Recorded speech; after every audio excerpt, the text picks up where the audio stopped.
How are we, people? I said we were going to start the fights at midday, but I did want to kick off this one earlier because I am interested in how Bobby Green and Fiziev goes. I predict the Fiziev will be a little bit too much for him, being that he's such a big kicker. But hey, let's see it. I'm a big Bobby Green fan. I'm a big Fiziev fan. So let's see how it goes. I'm going to hit the intro now.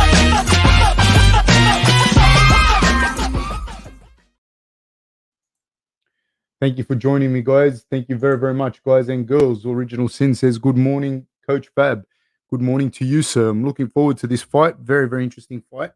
And it'll be one of those, like, the thing is with Fiziev, he's already tested, in my opinion. He's already proven that he's very, very much in that upper echelon kind of fighter, you know. I think but Bobby Green's still a good scalp, and Bobby Green's a guy that has a habit of making these fights quite difficult for people.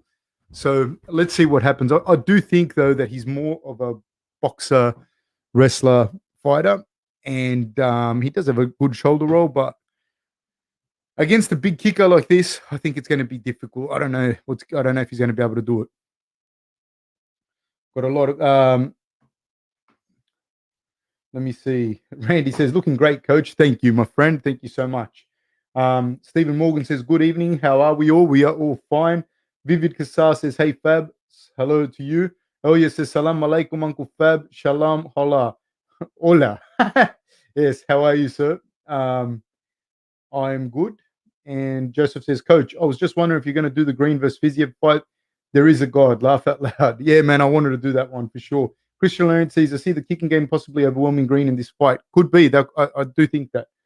Cooper Marion says, what's happening, Fab? Kate finally did what he was supposed to do from the beginning instead of making all of us who watched before look bad. Laced Up says, hey, coach. Christian Lawrence says, Fiziev has been training with Jan a lot. Yes, he has. Joseph says, sup at Randy. How you doing, bro? And Tasman Andrews coming in strong right off the bat says, I hope Aldo wins. A thought that is echoed by myself and by many. I do hope that that Aldo wins. And there's a soft spot in my heart, dude, for Bobby Green. There is. I do have a soft spot in my heart for Bobby Green. I'm not going to lie. It's one of those things where I'm drawn to both fighters. I really like their style. I really like the way they both fight. But there's a thing in me that I don't know why I'm kind of drawn towards Bobby Green. I've met this guy in real life. He's actually, dude, the guy is a fucking sweetheart in real life. If he was just walking along. I think we were in Kansas. He'd lost that fight, and I bumped into him on the street, and I just said to him, I just started talking to him, and he was like, super nice, man, super thing. He even told me he loved me, to be honest with you. And so I'll always go for Bobby Green, man. He was a good guy. Roy C says, another pay-per-view and another bone break already. That's like 5 in a row now. Yeah, it was an arm, with the girls. Christian Lawrence says, Tasman, you're a legend, mate. Yes, they are. Tasman is a champion, a god amongst humans. Elia says, I'm on no fat, but today was really, really hard, Uncle Fab. I'm glad the fights and you are here to distract me. I'm happy for you, my friend. Christian Lawrence says, isn't Gane one of the most scariest individuals you've seen in the octagon? Yeah. Yeah, he's definitely fucking scary, dude. Joseph says, coach, did my road work today after 4 days off. All I can say, it was all heart. Fuck my life. Laugh out loud. Yeah, man. How much road work are you doing? How much Ks are you doing? Look for the leg kicks early here to see him disrupting Bobby Green. And look for Bobby Green to try and push him back. Look, if Bobby Green can sort of kick with a kicker, push him back, stifle him with his boxing, and then shoot the double leg and break that rhythm, he might be able to do this. He's a taller man with the reach is the same actually, but I dare say Bobby Green's reach is longer. Like I said, they do the it's a wingspan, and Fiziev looks quite broad actually. Minus 300 favorite is, or 305 favorite rather, is Fiziev. So yeah, like I mean, from Kyrgyzstan, a lot of good fighters coming out of that part of the world, my friend. Joseph says 10 kilometers. 10 kilometers is good distance, man. Christian Laurent says, I want you to summon the Aussie man energy tonight and spaz out over the heavyweight KO tonight. We'll see. We'll see what happens. I just do what I do, mate. I try not to make it fake as shit. Joseph says the last 2 kilometers was messed up. Laugh out loud. It is hard, man. It's a good distance, though, man. Laced Up says, how do you think a fight between John Jones and Gane would go? The two scariest blokes in the world, in my opinion. They have size, strength, and both are so well rounded. I have to see John Jones at heavyweight. You know what I mean? Like, I haven't seen him at heavyweight. We're about to start. Okay, I'm going to commentate this and I'll probably answer some more.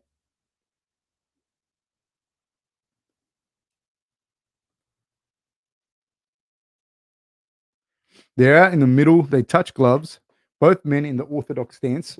Right off the bat, Fiziev was looking for a leg kick, but he didn't go for it. Fiziev goes back and forwards between a box stance kind of thing and then going back to orthodox. He switched southpaw momentarily, but he's back to orthodox and throws that kick to the midsection. He goes looking for a calf kick. He does off the lead foot, then goes looking again to the body with another good kick. Bobby Green's getting out of the way of the kicks, though. He's not taking the kicks, which is, I mean, it's a good indication. Fiziev continues to throw these kicks.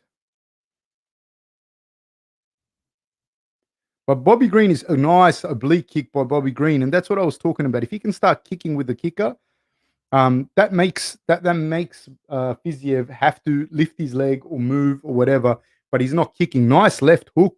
Bobby Green catches Fiziev.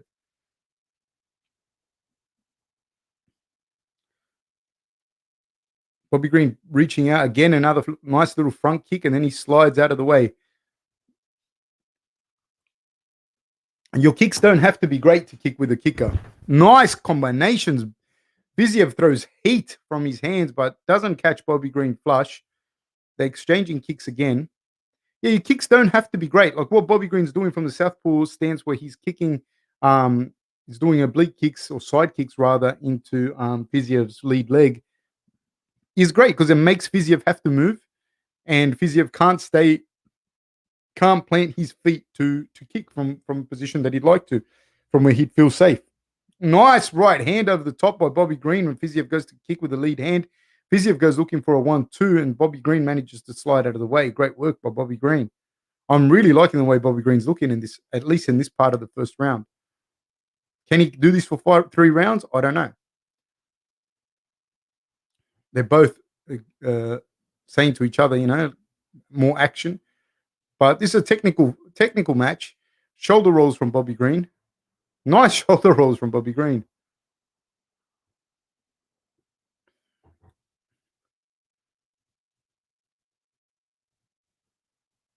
Another kick down the middle by Bobby Green. Then Fiziev is quick to answer with a front kick of his own. Very, very important that you kick, man. I can't stress that enough. Like, if the person's a good kicker, you got to kick. You cannot capitulate that space. They don't have to be good kicks. They're just, when you're kicking, they're defending your kick. They're not kicking you. That's a big one. It's a little bit different to, like, don't go have a Taekwondo match, but it's a little bit different, like, with a puncher, right? You don't want to punch too much with a puncher. You want to do things to disrupt that. But with a kicker, you have to kick. Nice lead hand by Bobby Green. 2 minutes to go. Fiziev's coming forward, but he's not having much success with it. They touch hands because Bobby Green ran to get out of that out of the octagon. Not out of the octagon, but he didn't want to get caught in the peripheries. Caught Fiziev with a nice right hand. Another with a nice lead left hand. So Green is fighting out of the southpaw stance. Then he goes back to orthodox as soon as I said that. So he's switching stances a lot. When somebody switches stance a lot and they switch stances, you have to switch with them. You don't have to, but it helps if you can switch with them because they know what's coming when they switch their stance. But when you switch stances with them, they didn't win that angle off you. I don't know if that makes sense what I said. And looks like it's like Fiziev is doing well. Don't get me wrong, but it does look like Bobby Green's frustrating him a tad. I don't know who's winning the round, but I do know that Green's frustrating him a little bit. I mean, is he going to go home and put a damp cloth on his head? No, I'm just saying it's not. Fiziev is not getting to get off in the way that I'm sure he would have planned to. Nice. Bobby Green hits him with a lead right hand and then a right kick to the body. Fiziev answers straight away with a kick to the body himself. Both guys come. Oh, nice elbow over the top by Fiziev. Nice elbow over the top. Goes looking for an inside kick. Green slides out of the way. Nice shoulder roll and slips, but neither of these guys are connecting flush. Oh, nice leg kick landed by two leg kicks landed by Fiziev right on the buzzer. They touch each other on the shoulder and they're walking. Yeah, I haven't seen laced up. I haven't seen John Jones at heavyweight. The only thing that I don't like about John Jones at heavyweight is that he did get hit a bit at light heavyweight and he wasn't the biggest puncher. What and traditionally that they're things that it's not good for heavyweight. But he's very, very skilled, and I'm sure he's going to do very, very fucking well. They're just two things.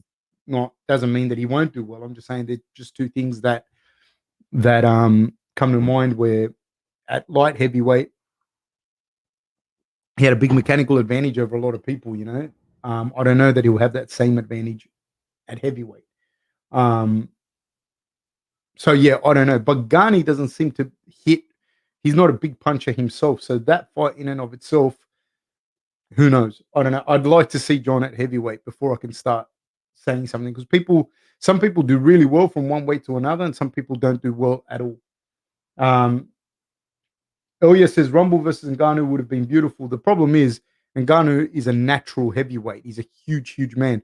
Whilst Johnson's a huge man, he's not a natural heavyweight. The last time Ngannou would have fought at welterweight, he would have been in primary school. When I'm talking about well-fed, proper training, etc. He's just a gigantic man. Again, these guys are just swinging for the fences.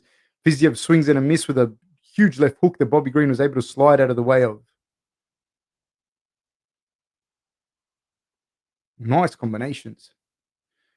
I don't know who won the first round, to be honest with you. I don't know. Fiziev was coming forward, but it was close. I'm glad I'm not judging. Fiziev with a 1-2. Again, but he's not hitting Bobby Green. That's the other thing. I saw the cleaner shots land by Bobby Green, but the pressure and aggression and the come forward and the volume was by Fiziev. It depends on how the judges see that, But it was a close round, no matter which way you want to give it. Fiziev hits with a single leg. Nice. And then Bobby Green goes looking for a single leg, but Fiziev's balance and flexibility is superb.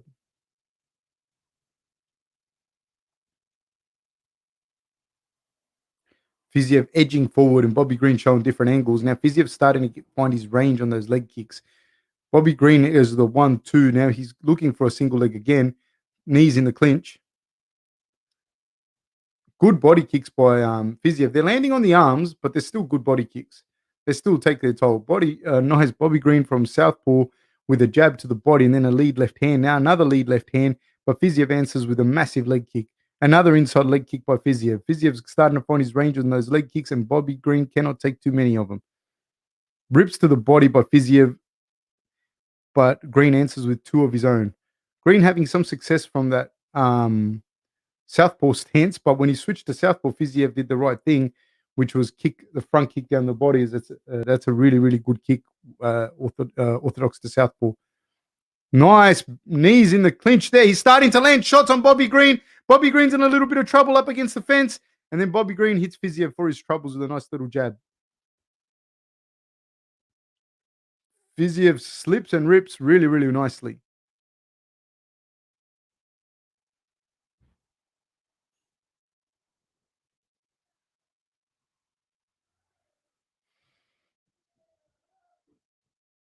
Fiziev goes looking for a right high kick and a left hook. Bobby Green's able to get out of trouble. They're fighting in the pocket now. There's 2 minutes to go. Now Fiziev, I don't know if he's slowed down a little bit. because he's been loading up. He's been throwing big shots, you know. Still coming forward. There's 2 minutes to go. Bobby Green's starting to hit the body a little more. Another nice leg kick landed by Fiziev. Partially checked this one by Bobby Green. Bobby Green goes for a front kick, and Fiziev throws a right hand down the middle. There's still 1 minute and 38 seconds to go.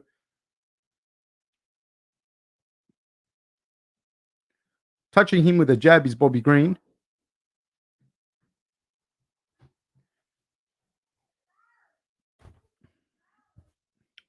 It's good work here, man. Good work by both guys. I see Fiziev probably just a tad in front.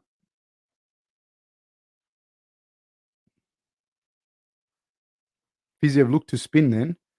Bobby Green hit him with a lead right hand. Now they're standing in the pocket, landing shots on each other. Nice 1-2 there by Bobby Green. And another one, swing and a miss by Fiziev, pushes Bobby Green up against the cage. 48 seconds to go. Both these guys breathing hard. They set a pretty good pace, man. They were loading up on shots. I do think that Fiziev's shots are coming a little bit more laboriously. He was really loading up on the shots, and Bobby Green was doing a good job of getting out of the way completely early on in the fight. 26 seconds to go. I don't know if 5 minutes is enough for Bobby Green to be able to pull the pressure on Fiziev in the next round, because I think that Fiziev has won this round, in my opinion. Again, I'm not judging. I'm watching this fight, you know, like I don't. 10 seconds to go. Bobby Green's starting to come on a little bit in this round. Nice little flying knee by Bobby Green. Another rip to the body and a rip to the head. I don't know if he did enough to steal that round at the end. I don't know. I can't tell you who won that round. I have my thing is Fiziev, I think, won that round. I don't know who won the first round. There was an early flurry where I thought he landed some shots, but it's a close fight, man. It's a very close fight. Nicholas Bright says, "G'day, sir. Appreciate your commentary. I've been turning the official commentary off these days. Thank you for joining us, my friend. I really appreciate it." Handsome Devil says, "Fiziev going to tire himself out, man. He just goes mad every time Bobby speaks." Joseph says, "Fiziev got very, very bad intentions." Man, the thing I see with Fiziev is he really loads up on his shots, but if he's fit enough and good enough to do it, great. He's landed some big shots on Bobby in this round in particular, but Bobby landed some good shots on him in the first. But sometimes it's not the shots that they're counting as like significant strikes or the ones you see in the replay that really, really made the difference. It's a lot of times there's body shots in there that have got you, shots that haven't let you rest. A lot of the times they touch gloves and they're off. This is the third and final round. And I wonder if Bobby Green has enough left in the tank to really put the pressure on Fiziev and steal this fight.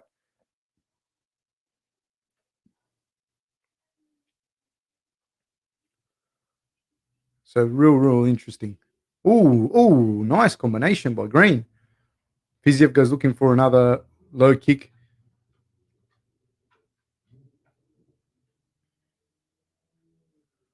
A lot of heat, man. A lot of heat coming from Fiziev in particular. But Bobby Green's really been like a matador to Fiziev's bull.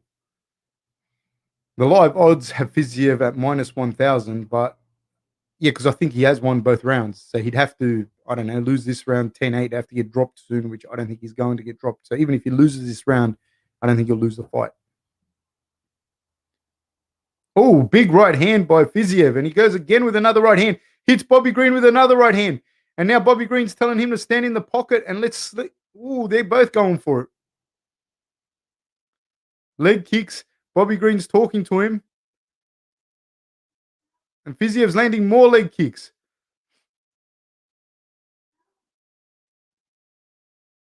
There's 3 minutes and 38 seconds to go.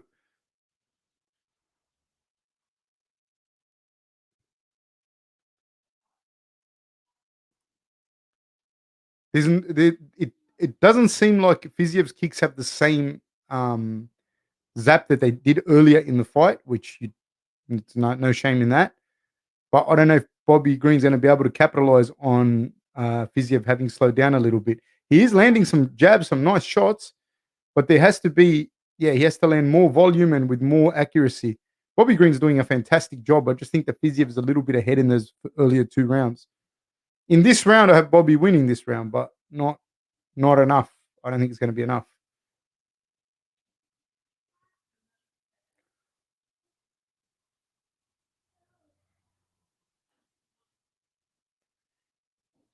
Man, this fight, it's tight. It's a tight fight. It's tight. And it depends what happens in this round. If Bobby Green can pour it on, Fiziev has definitely slowed down. He's definitely slowed down. He's still landing the leg kicks on Bobby Green. Bobby Green's still landing some nice jabs, though. Some nice lead hands on Fiziev. 2 minutes to go. He's landing him. He's talking to him and landing the shots. But he needs more volume, does Bobby Green. He needs more volume. He needs nice 1-2 by Bobby Green. There's 2 minutes to go. I'd like to see more volume from Bobby Green here. Because Fiziev's got a chin on him as well. Like, he can take a shot. Nice right hand landed by Bobby Green. Fiziev answers. 1 minute and 39 seconds to go. Jab to the body by Bobby Green. Nice left hand by Bobby Green. Another jab to the body and a jab to the head by Bobby Green. Fiziev goes looking for a high kick, but there's not much on him anymore. Nice combinations by Bobby Green. Fiziev goes again to kick, and he's blowing hard. He's blowing hard, but I don't know if there's enough time left. I don't know if he's going to be able to capitalize on this, Bobby Green. He's got a minute to go. He's pushing forward. I think he's definitely won this round. For sure, I think Fiziev won the second round. The first round was pretty close to me. I kind of edged it towards Fiziev, but it was close. But this is all Bobby Green this round. He just took a high kick as I said that. But there's not much on Fiziev here anymore. There's 41 seconds to go. Bobby Green really needs to pour it on. Really needs to pour it on. I mean, and I'm sure he knows this. It's not easy what he's doing. Super impressive performance by Bobby Green and by Fiziev. 23 seconds to go. Oh, big left hand lands by Bobby Green there. 15 seconds to go. Right hand. Nice right hand landed by Bobby Green. And another right hand landed by Bobby Green. A 1-2 landed by Bobby Green. Another big right hand by Bobby Green. Fiziev's got a fucking granite chin, man. Fiziev has to survive. There's 1 second to go, and I think he won it, but Bobby Green definitely won that third round. He looked like it was close to being finished. Like, not that he dropped him or anything, but he was landing some nice flush shots on Fiziev, real flush, and Fiziev looks the worse for wear. So Sank says Riddell versus Fiziev would be cracker. I think Riddell wins that one, to be honest with you. My opinion. Just the pacing of the fight. I think Riddell's much better at pacing the fight. Biddle just says, "What's up, Playboy? What's up, mate?" But Fiziev throws with heat and with power, so he could catch Riddell. Higgs Bosson says Green won that fight. It depends, man. It depends. He definitely won the third round. This is what I'm saying. He definitely won the third round. And he won the third round more convincingly than any of the other rounds were won.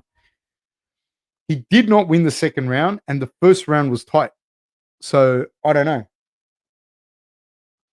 I don't know how they scored that one. Depends how you scored the first 2 rounds. The second round, I edged it to Fiziev, and Bobby Green. First round could have gone either way. Third round was Bobby Green. Elia says, I could never spar fight hands down like Bobby. I feel naked when I do it. Dude, watch the Cuban in the Olympics in the heavyweights. The guy that beat Muslim, Cruz, he fought like that against basically the best amateur at that weight, and it was crazy. JBX says, Bobby lost 2 rounds. Yeah, I agree. Sasank says, yeah, Riddell is more fluid.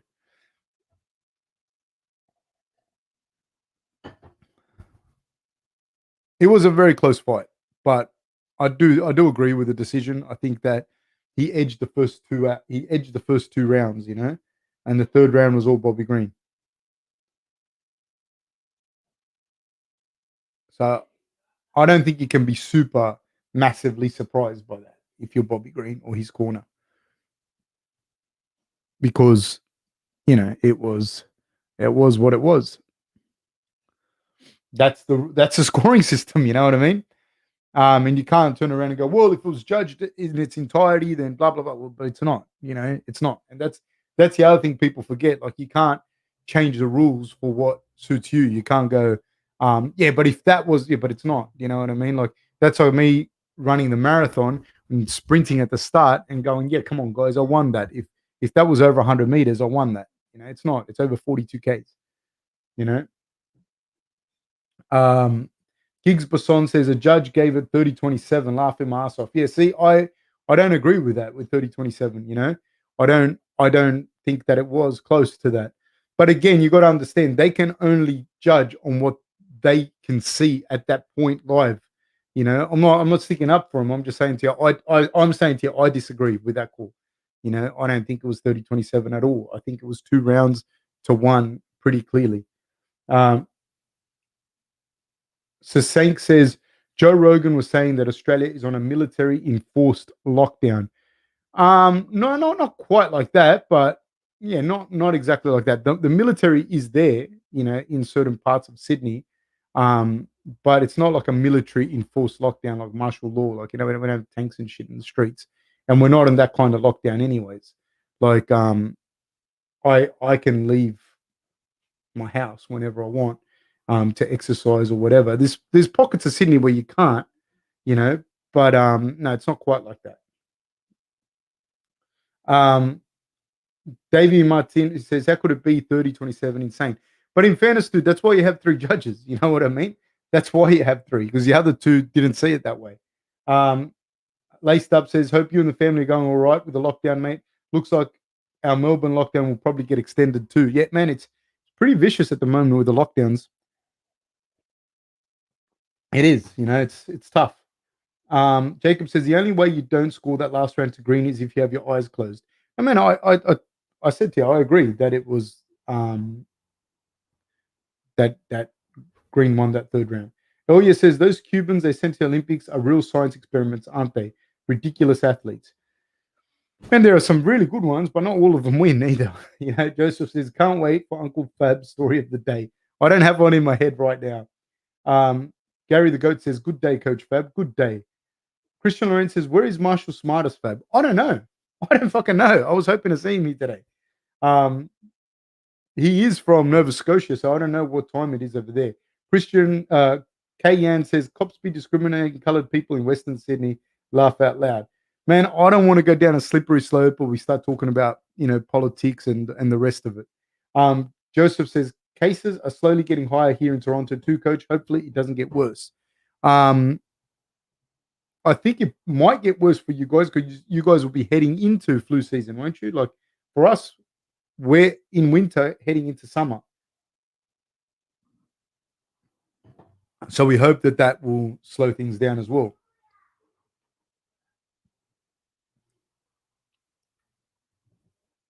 That was a good fight. Giggs Basson says, do you think that the way that fight was viewed by the judges puts more pressure on Gane tonight? Point scoring might not be the way to go. I don't know. Every fight's different, dude. Every fight's different. And then at the end of the day, like, as much as people like it's cool. Like, everyone loves shitting on the judges and shitting on the refs. And obviously I disagree with that guy's decision that whichever ref gave that 30-27, I disagree with it. But ultimately there's 3 judges and they did do their job. They did get that right. You know what I mean? And so if, like, you know what I mean? They got it right. You know what I mean? That guy got it wrong. I don't know. Like, I haven't spoken to him. I don't know how the fuck he judged it. I don't agree with it for all that it's worth. But ultimately, the system there of 3 judges got that one right. Do I think that that's the best way to score a fight? No, I don't. That is a system that you have. unless you change the whole system, which is a different story thing. And even then, you're not going to get it perfect anyways.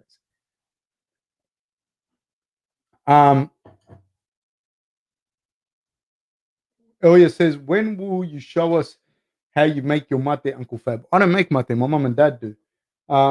Christian Rain says, Fiziev threw and landed loads of strikes. He did. But so did Bobby Green.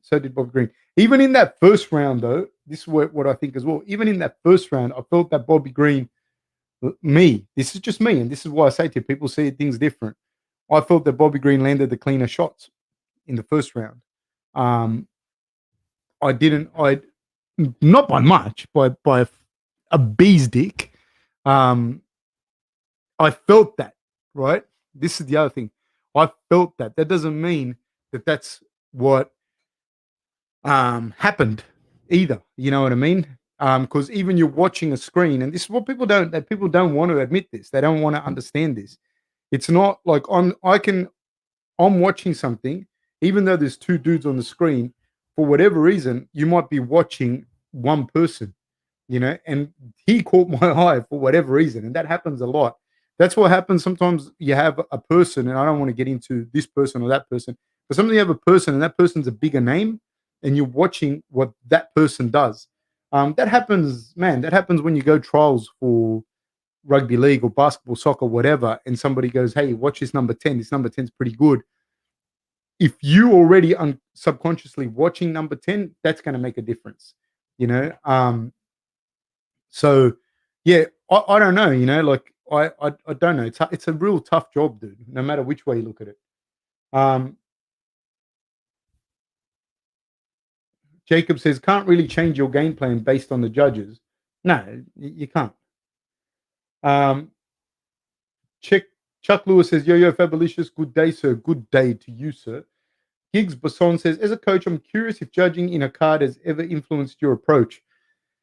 No, not really. Like, I understand the rules. This is the other thing is I understand the rules and I understand how the judging criteria occurs.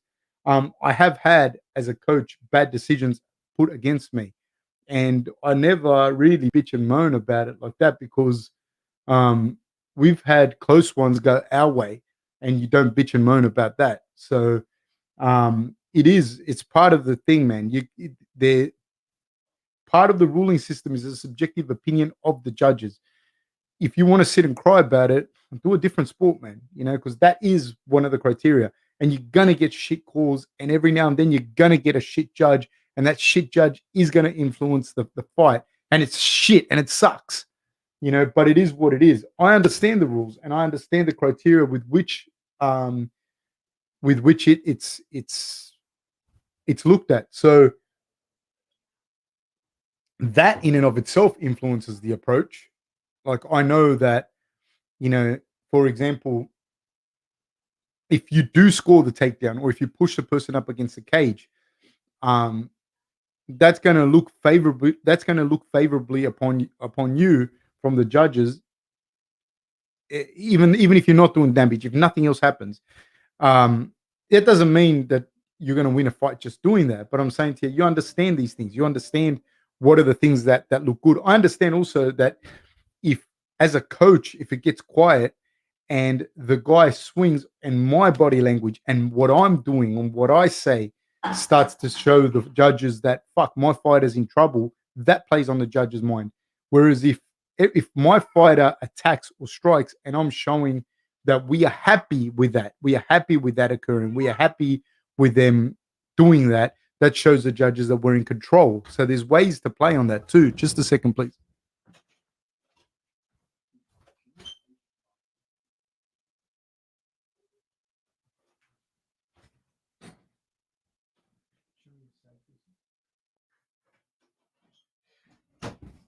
Yeah, so, but that doesn't change my approach. Like I said, as a coach, you're there. Like you might, part of your job as well is to say, yeah, that's going good, or no, that's not going well, blah blah blah, or you've almost finished him, in certain positions. That plays on the judges as well. Like, these are a lot of things that people don't understand. Like, these are things influence the judges, whether you like it or not, whether you think it shouldn't, whether you think that If you play soccer against Brazil, fuck, back when they had like when the Maracanã was massive. If you think that doesn't influence the refs, you think that doesn't influence people to have hundreds of more than 100,000 people screaming, for blood. Fuck, of course it does, dude. You know what I mean? Of course it does. But if you understand the rules and everything, dude, you understand that, like, really, honestly, 98% of the fight is in the fighter's hands, man, and that's all that can happen. Like, it's not like you say to me, oh, out of 10 fights, they got 5 wrong, like 5 like proper wrong. They don't, dude. It isn't like that. It's fun to say it because it takes the attention off other shit, but it isn't true, dude. Do I agree with the judging and do I agree with the fact that of how the fights are judged? No. That's the other thing. No, I don't. But I'm not going to sit here and fucking carry on for days and days the way people do.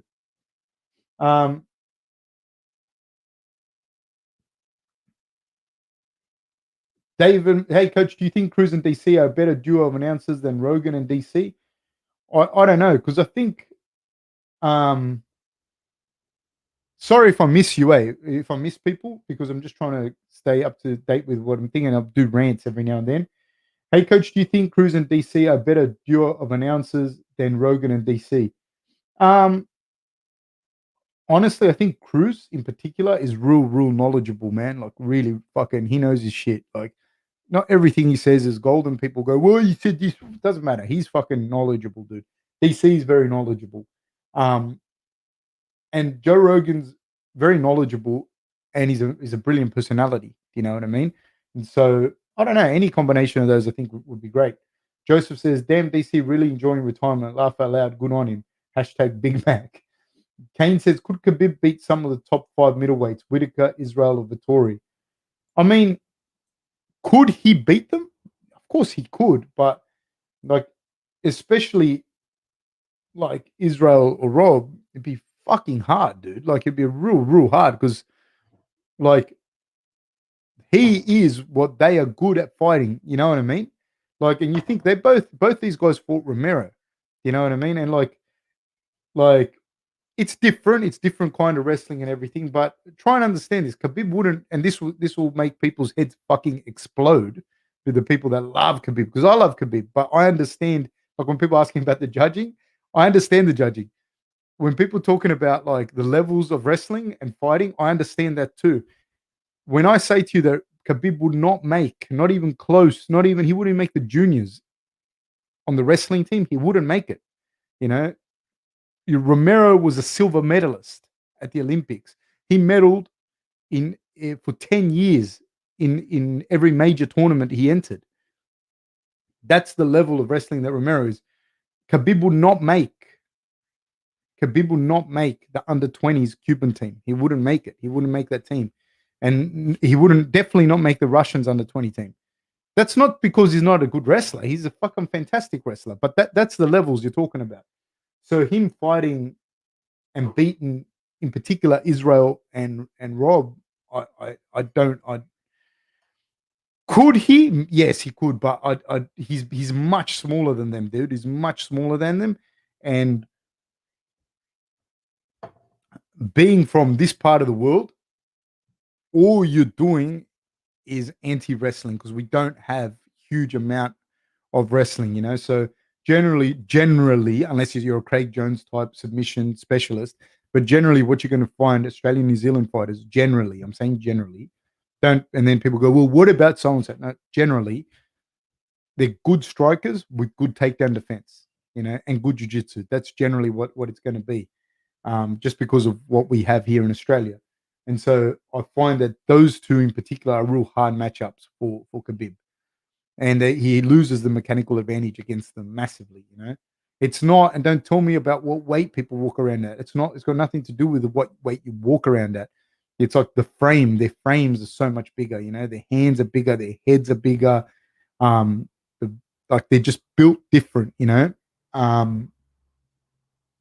Could he train with them? Could he give them good runs in training? 100%, I for sure. especially in the grappling department. I think he's a fantastic grappler.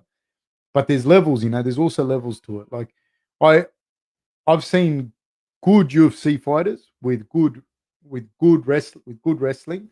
I've seen them wrestle kids, like 15, 16-year-old kids that are decent level and get pumped. You know what I mean? And you would think, oh shit, this guy's got good wrestling, and like he does for MMA. You know what I mean? And Khabib has good wrestling, period. But it's not Russian Olympic team level. It's not Cuban Olympic team level, and he's not going to outstrike Israel or Rob. So, and he's much smaller, dude. He's much smaller. There's a reason he doesn't fight at welterweight. Both Israel and Rob could fight easily at light heavyweight, and Israel fought for the title and went 5 rounds at light heavyweight.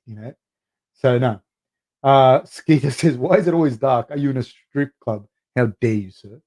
Pushback says, "Where to put bet, Lewis or Gane?" I don't know, dude. I really don't know. Christian Rand says, "Will Baby Chino provide any color tonight, Fab?" I don't know. She's running around outside, but she likes going outside with her mum because she gets read stories to outside right now. Christian Lorenz says, Maracanã was able to fit 200,000 back in the day. Yeah, 100%, And you think about that. You think, does that influence the refs? Fucking oath it does. You know what I mean? Of course it does. Watch the Maracanãs when Uruguay beat Brazil in the Maracanã and they were losing 1-0 to begin with. But that's the funny thing, with that is like it's an advantage for you if you're home team when you're winning and when you're ahead, but it's a disadvantage for you, the pressure when you start to lose,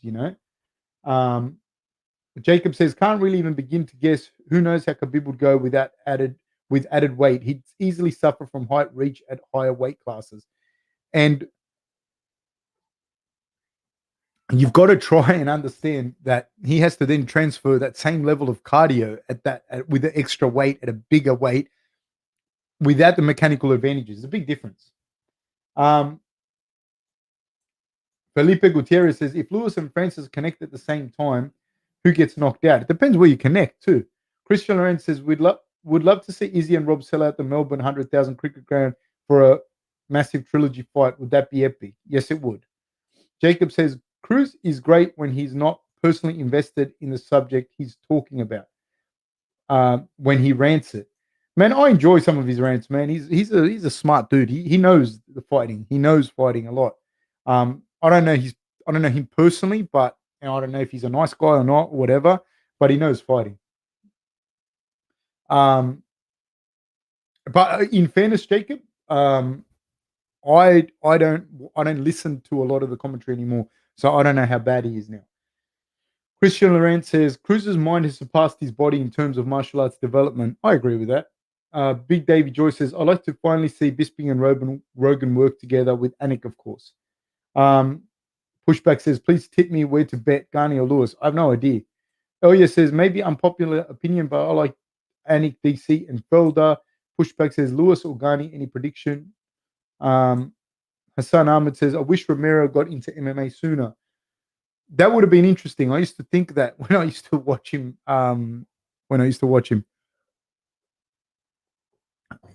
He would have been an interesting cat.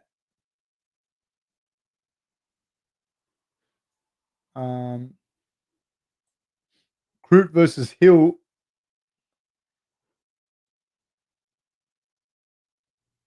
I'm not going to go with Cruz.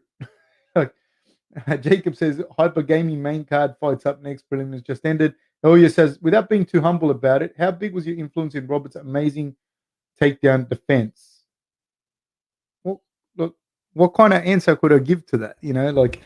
Well, I was his wrestling coach for 7 years, so I don't know. You know what I mean? He qualified he and I working together. He qualified for the Commonwealth Games in wrestling at that time. So I don't know. But a lot of it is him. Like he's just got real good reflexes, super strong, very flexible. He's got that, and he can fight. That's a big thing. He knows how to fight. His vision and his reflexes for fighting are spot on. So he understands all of that. So he understands where to be in certain points. So that makes the takedown defense a lot easier. Pushback says, please read my comment. Lewis or Gane. I already answered that. I don't know. Nick Howe says Khabib the best chain wrestler, mixing strikes with grappling. No, I honestly don't think so. I honestly don't think so. But you don't have to be the best. You just have to be the most effective, you know? And he's definitely the most effective. And I think in relation to the guys that he fought as well, you know, like I think there was no one there that I thought could out grapple him. You know what I mean? He didn't fight like a guy like, and I'm not diminishing his. I think Khabib's a fucking phenomenon, but he didn't fight like a Gilbert Burns, you know, or Charles Oliveira. Now that I still think he'd beat them both, to be honest with you. But they're guys that are different. That I'd be like, all right, you know, that's someone that could give him a run in certain aspects. Dos Anjos is probably the closest to that, but Dos Anjos never does well against wrestlers. So um, I don't know if he's the best chain wrestler, the best chain wrestler, because there's guys that are really good chain wrestlers, but they're not as effective at it. I think the thing you got to understand with Khabib is that he's big, he's good technically, um, and his cardio is superb, and he's able to implement his strategy. That is fucking huge. That's the thing. It's not. I don't think that he's the best grappler. I don't think he's the best striker. I don't even think he's the best chain wrestler. But his ability to implement his strategy, he goes, dude, no matter what you do, I'm going to get you down at some point. And when I do, you probably get back up and I'm just going to make your life fucking hell anyways. And I'm going to keep doing it until you gas out and I don't. But he understands certain things. Like he understands that if he gets you down and gets on top, he's able to rest. And he knows that even if you get up, if he's able to rest within 30 seconds, you know, and he's landing shots, it doesn't mean he's holding on to you. He's just landing shots. When you get up, you're no longer at the same cardio level that you were before. If he does it again, it's the same. And over a certain amount of time, you just cannot keep up with him. That's what makes him very, very, very special. And he's a fucking little tank, dude. He's a fucking tank of a man.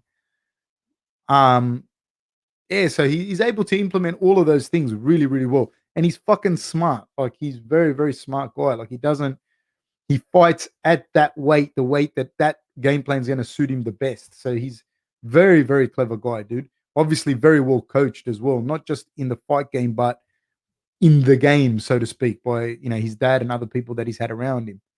Good, man, very good. And he knew when to get out. That shows me he's super fucking smart. He knew when to get out. So enough on Khabib because I can talk about Khabib all day. We're off here at Song versus Kenney. Kenney dropping his level to show that he's going to try and get a takedown, but he's not. He's setting up the lead left hand. But both these guys are in there swinging leather. Kenney fighting from a southpaw stance, and Song skirting the outside of the octagon, but he's throwing heavy leather himself. Kane says your shirt is awesome. Thank you, sir. Thank you so very, very much. Hassan Ahmed says, if I remember correctly, Rob kept Romero away with the front snap kick in the first fight, right?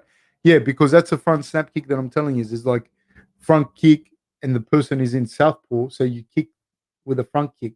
So Romero was southpaw, so spam the front kick, and that's what he did. You know what I mean? That's what we worked on a lot. Hanoi Tripper says, is Franny the real winner tonight by having one of his threats eliminated? If Gane wins, Franny won't be getting slept by Lewis anytime soon. Possibly, but if Lewis wins, it's the same thing. And if Gane wins, that means that Gane was able to mitigate Lewis. Personally, I think Lewis is probably maybe an easier matchup for Ngannou. Maybe. I don't know. He lost to him already, but I don't fucking know. I don't know. Who am I? Who are these guys swinging leather? Kenney in the southpaw stance. Song skirting again, once again, the peripheries of the octagon. Song ducks and comes over the top with a left hook. Kenney goes looking for a left kick to the legs.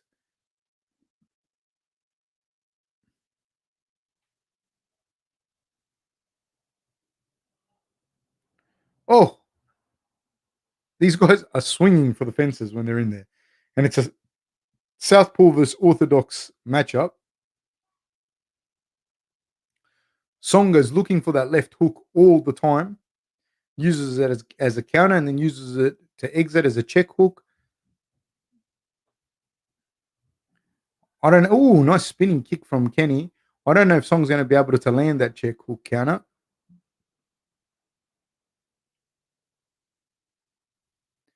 Kenny's spinning a lot, throwing a lot of spinning stuff. It tires you out, dude. If you hit air, it tires you out more than if you hit something. KN says, "What's your martial arts resume background?" I don't have an extensive, amazing martial arts resume background.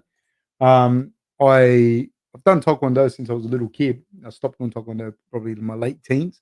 I wasn't anything spectacular from that. I owned two Gracie schools with had some business partners, and we owned those schools.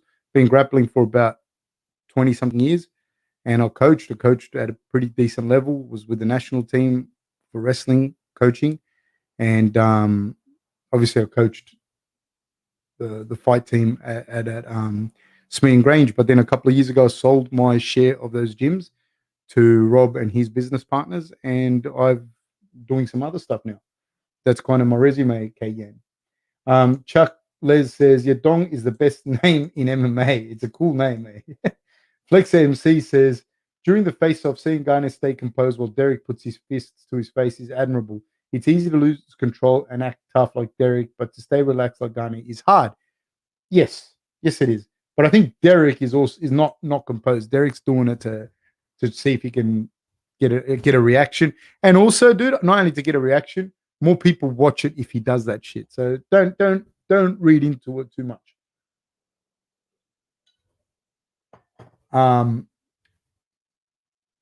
808 says, Aloha, Uncle Fab.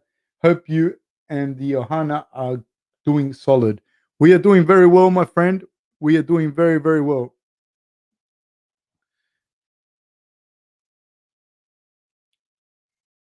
These guys are just cracking each other. I don't know who won that fight, who won that round. It's a hard one.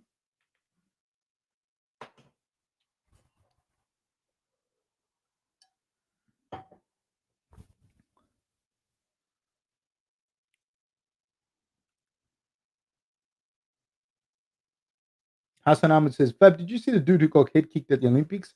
Got KO'd and won the gold because KOs aren't allowed. Was that in the karate? That was in the karate, yeah, because you can KO in Taekwondo. But I'm pretty sure that's karate. They the first time here. TJ says you too, Fab. Happy to be with you again. Sneaky good fight card we got here. Excited for the Chiesa call Luque. Yeah, man, I am pretty excited to see that fight as well.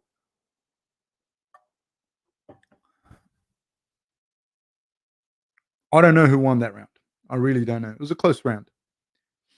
Good bantamweights. These two are good bantamweights as well. Man, bantamweights, they're looking good. Nice hook there by Song. He's looking for a home for that left hook. Yeah, because in that karate, it's like point karate. You're not meant to have like actual contact. What a way to win, though, eh? Nice left hand counter by Song. Kenny's trying to bring in more volume here. I think he may feel like he lost that second round. I'm just guessing this. I have no idea what he actually feels. Song does a good job of also stepping through with his punches, so he's switching his stances as he steps through. Peter Yan does that.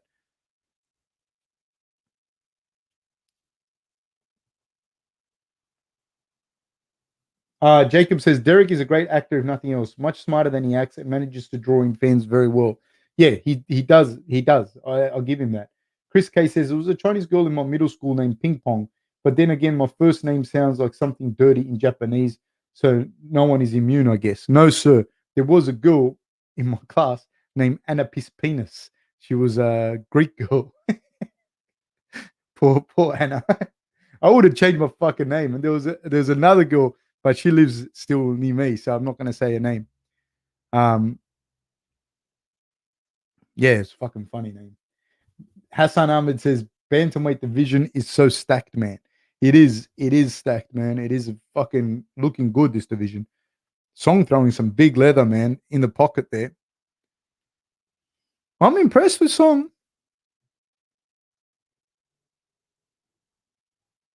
and he cuts different angles on Kenney. Hold on a second. I want to get my color commentator. Come here. Hey.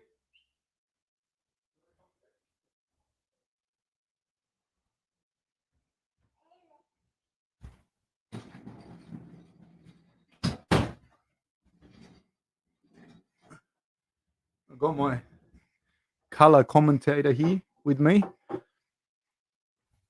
watching the fights. Hopefully, she doesn't talk over me. Nicholas Bright says, I had a professor named, and she told us to just call her Miss Porn. Laugh out loud. Yeah, there was. I remember I had a lady when I was doing personal training, and her name was Porn Rat. Something Porn Rat. Chris K says, Kenney should try to gas Song out. Yadong tends to tire late. Yeah, but I think he's going to win. He's going to win 2 of the 3 rounds here. He's landing some good shots. Hud John says, joining you again, Fab, if you don't mind me. Please, sir, welcome, and thank you so much. Was wondering if you'll be commentating live for the Pacquiao vs. Spence Jr. fight, and do you have a pick? Spence, I think, will win that fight. I think Pacquiao's best days are behind him, my fucking humble opinion. And I don't know if I'll be commentating that. I've got to see. Hassan Ahmed says, parents must hate their kids to give them dodgy names. Laugh out loud. Roy C says, laugh out loud. Fab, story time is always good value. Man, I haven't even told a proper story. Chris K says, yeah, there was a Thai girl in my high school, Porn Street. She was known as Porn Star. Poor kid. Poor fucking kid.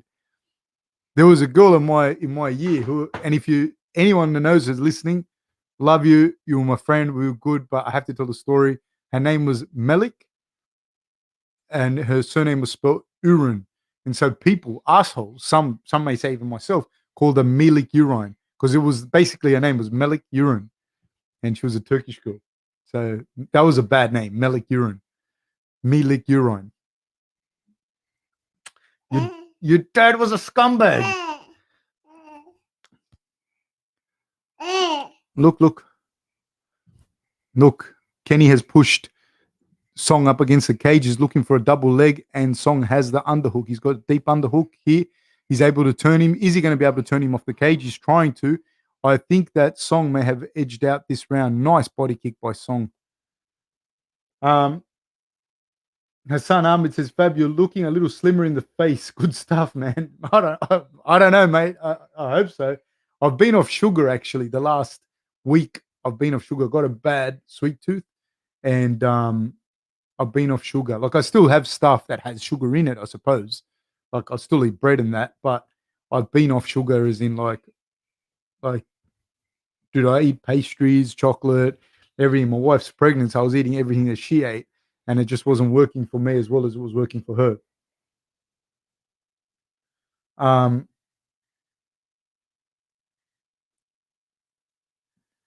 Is my beautiful daughter Hapa. My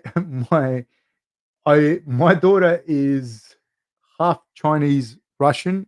Like my wife is Chinese Russian, and my mom and dad are from Uruguay, and I don't know what Hapa means, so I'm assuming that. Marshall Smarter says, "Good day, Fab, gents." Color commentator. Hey, Marshall Smartest out of the darkness. Everyone was asking about you, and congratulations are in order, Marshall Smartest, to you, good sir. Chris K says, Harper right here too. TJ says, you think Holloway could ever compete in lightweight, or is just naturally just a little bit too small? No, I think well, he has competed at lightweight and done well against Poirier. And so, Poirier's right as fucking good as you get at lightweight. But I don't think that you'll see the same dominance that he would have at featherweight. Just simply, again, it's one of those things you kind of lose some of those mechanical advantages sometimes. Not everybody, but some guys don't do better in the next division up. Some guys do way better. Gilbert Burns doesn't even look like the same guy at lightweight that he's at welterweight. He actually physically does not look the same. Like, he just looks like a different man. So now we've got Kenney pushing forward. Song answering every time. I don't see Kenney putting Song away, and I got Song winning the first 2 rounds. So, yeah, I don't know. And they're fighting orthodox to southpaw still, but Song does a good job of when he comes forward and throws that right hand. Yeah, he steps through, so he actually kind of steps in a southpaw. So it's actually he does a good he's quite good, Song. He's not as fluid as with Peter Yan with his striking. He's kind of at this point in his career, anyways. He's kind of like diet Peter Yan, but he's still very very good, man, and very put together little dude. Um,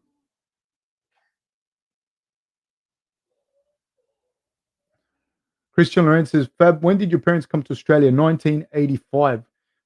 Chris K says, Hapa equals mixed in Hawaiian, I think. Yeah, I thought that's what it meant. That's why I answered that the way I did. Yeah, she's very, very fucking mixed, that kid. Zemuk says, your wife must be a master chef then. Yeah, she is. 100% is. Absolutely amazing, amazing cook. 808 says, Chris, you are correct. Hapa is Hawaiian for part Asian, part other ethnicities. She's definitely Hapa, mate. Definitely Hapa. Roy C says, Marshall Smartest, was that you or saw on a Rick Beto stream the other day?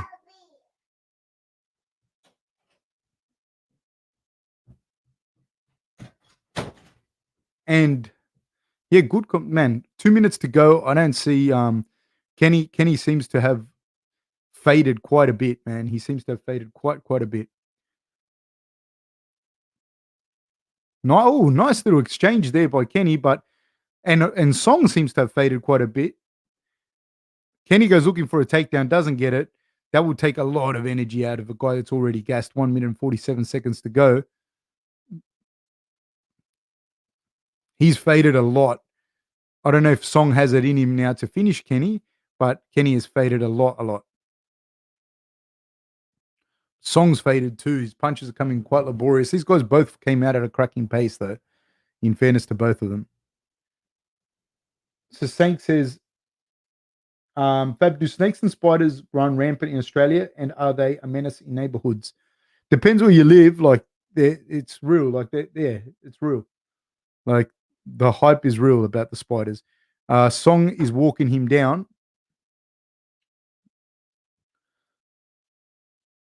Song keeps going. Yeah, he's going to win this fight. There's a minute to go. I think Song won. I'd be extremely surprised if they give it to Kenney. Song continuing. Kenney comes forward, but Song does more damage. Kenney's looking to come forward still.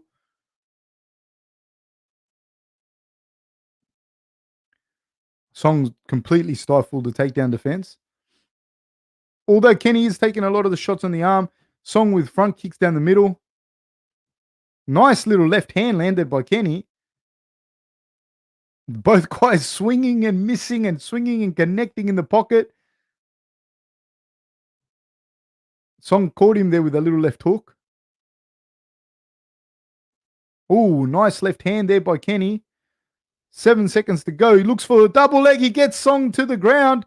There's 3 seconds to go. 2, 1, time. I don't know. If I had to guess, I'd say Song. If I had to guess. But I don't know. It was a pretty close fight.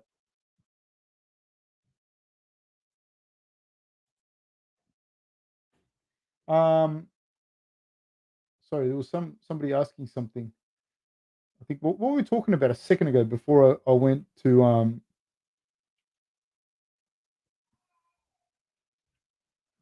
Oh, you're asking about the snakes and that in Australia. Yeah, no, the hype is real. Like there's spiders everywhere, yeah, for sure. Like in our house, there's spiders everywhere. My wife hates the spiders.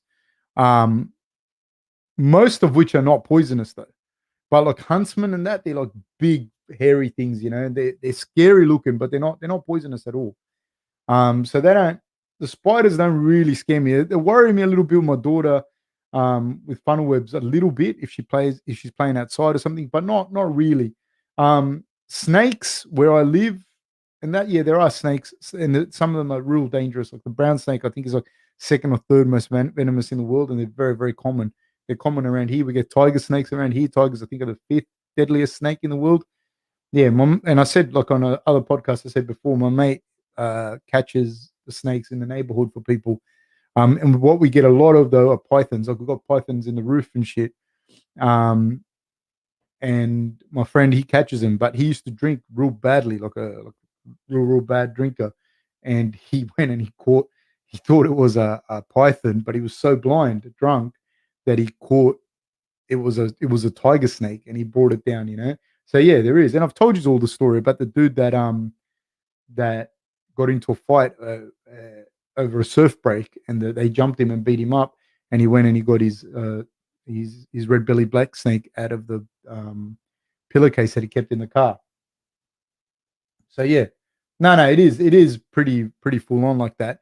And like you have rats and shit as well. Like where we live, there's a lot of rats because there's bushland everywhere near where I live. So yeah, you have rats, you have snakes, you have spiders, that kind of shit. Yeah.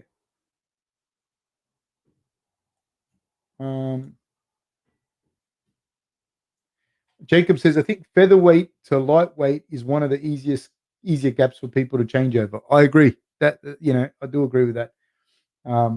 Because after that, like when you get lower than that, the percentage weight cut, like is bigger per body weight. You know what I mean? Like, 5 kilos in a 60-kilo guy is fucking huge. And Baby Chino will be a great representative of Australia in the future. Let's see what she does. Let's see what she ends up doing.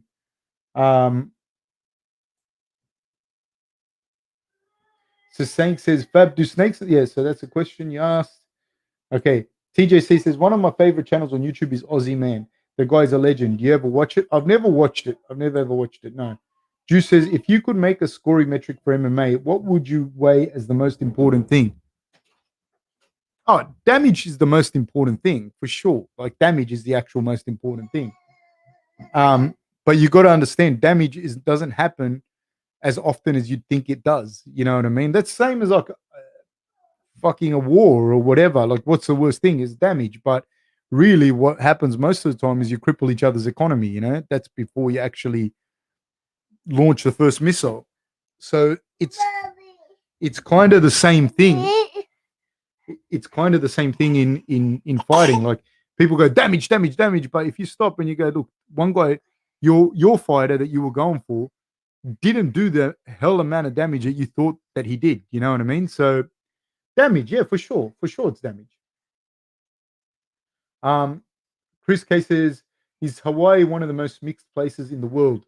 Yeah, Hawaii's pretty mixed, man. We almost moved there, and when we got there, we were like, dude, she would fit in. No problem, no problem. We almost moved. We were very, very close to moving to the US at one stage, and Hawaii was one of the places we were going to move. But yeah, we were like, yeah, she would fit in 1,000 billion%. But there's a lot of mixed places, dude. There's a lot of really, really mixed places that surprise you. Let's take. Marshall Smarter says, excellent taste. Roy C. Fimples says, that's the same. Brown snakes aren't that common depending where you are. But yeah, if you get bitten, you can die in 30 minutes. Where I am, brown snakes, like when I was growing up on that, brown snakes were pretty common. Like they were, when I say common, did you see them 3-4 times a day? No, but I would see a couple of times a year for sure. I would see brown snakes. Christian Lorenz says, both young fighters with losses in the division. I think they need to add more to their games to become top contenders. Chris K says, haha, I'll make sure to respect Hawaii. I'm interested in the culture and history, not just going to have fun. I'm going to stay away from the touristy areas if possible. I think Hawaii is an amazing place. Hey, it's a really, really beautiful place. Check Yourself says, grew up in Sydney and moved to Queensland. Don't have funnel webs, but we have cane toads. Man, cane toads are disgusting. Hey, there's so many of them in Queensland. Hassan Ahmed says, laughing my ass off. What the fuck? Pythons in the roof. You said that so casually. I just, yeah, my mate caught one the other day that we had. It was a small one. They scare me with her. Like they scare me like the big pythons scare me with her. But I've never seen. We never had like a massive python here in the house. We've had small ones. When I say small, they're longer than me, and I still wouldn't want them around her. But yeah, we've never had like big, massive fucking snakes. Hey, Davey says, "Hey, coach, off topic here. There's no such thing, mate. Everything's on topic. But has the Aussie government talked at all about when they consider to opening the borders to tourists? Not personally to me, my friend, and I don't think they'll be opening borders anytime fucking soon. To be honest with you, like I can't go visit my parents 2 suburbs over, so I don't know when other people are going to be coming." Juice says, "If you come to Australia, I'll show you a python." Check yourself says, "I always remember that story about the guy with the Hessian sack." Yes, sir. He wasn't mucking around, mate. He's a fucking champion, though, dude. I like him.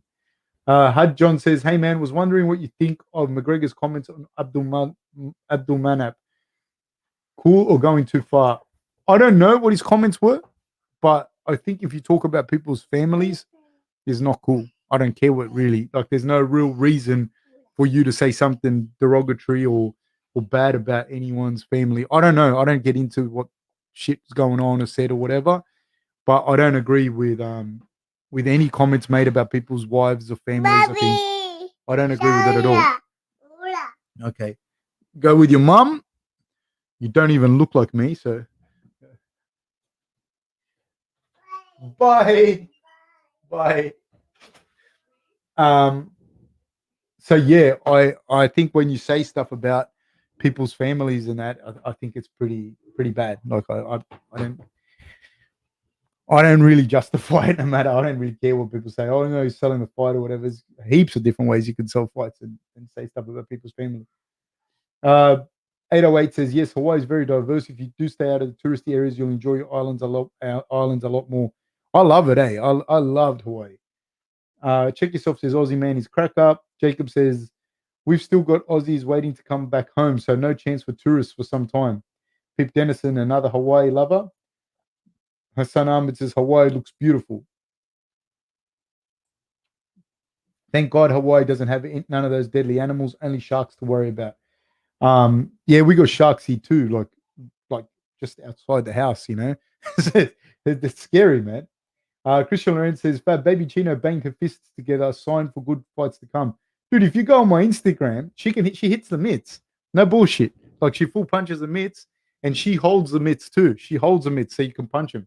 Like if she'll go out and get the mitts now and she'll hold them so that I can punch them, and vice versa. Then I'll hold them and she punches them. Um, oh, Marshall Smartest. Look at him. He says, "I will read this. I will not sing it."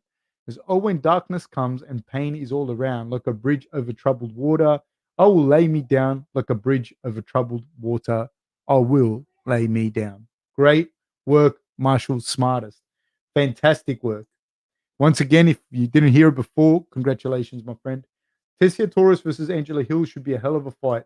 Yes, sir. Christian Lorenz says, "Marshall Smartest, you continue to be legendary." Marshall Smartest says, "We must keep on rocking in the free world." We must. We must keep on rocking in the free world. Hassan Ahmed says, "Anyone know what happened to Valeria?" I think Marshall Smartest married her. I think that's the only reason that I can come up with this kind of support. Fumples Fimple says, "You don't even look like me." She doesn't, mate. She doesn't. When she was born, no bullshit, she looked like something out of a Kia ad. She looked like she was like going to be Korea's next top model. She did not look like me at all. And I was walking around the hospital holding this little, like, white as can be, little Asian baby, but not even like how she looks now. She looked like full Korean, like a sumo wrestler. And like those Mongolian sumo wrestlers, that's what she looked like. Look up Mongolian sumo wrestler. That's what she looked like. And I was saying, people going, "Oh, da da da da da," and I was saying, "Yeah, it's my daughter." And people were like, "Yeah, it's your daughter, mate." Fucking idiot. So, yeah, that's what happened. Um, I'll be back. I'll be back.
Okay. Christian Lorenz says Hawaii has wallabies fab. They somehow were smuggled there in the 80s and today remain small in numbers but mysterious, as confirmed by Hawaii government officials and Max Holloway. Really? They have wallabies there? Um, yeah.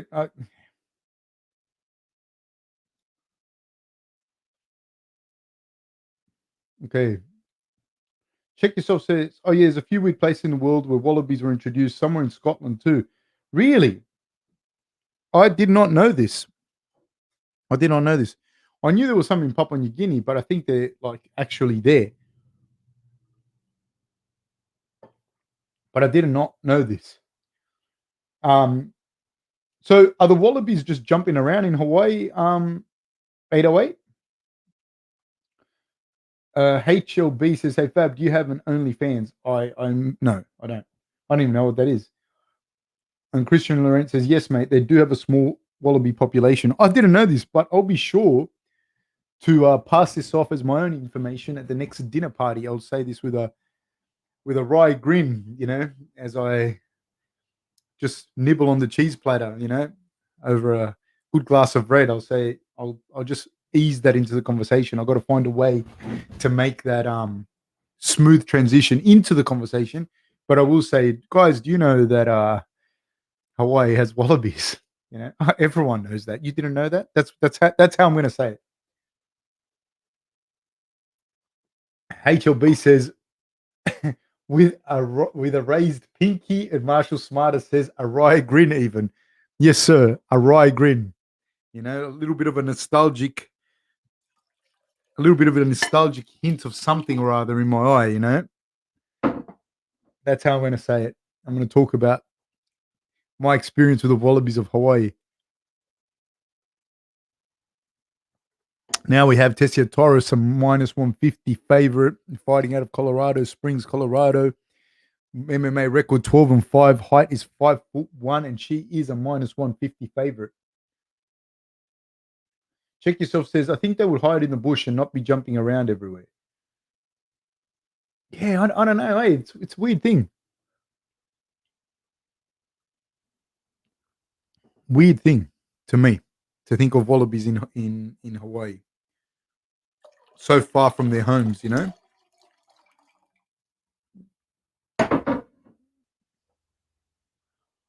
Nicholas Bright says Torres is such a little unit. That she is. Okay. And you got to be careful with kangaroos and stuff like that because they breed, man. They're like they're a pest in some places. We're off. Torres versus Hill, both in the orthodox stance.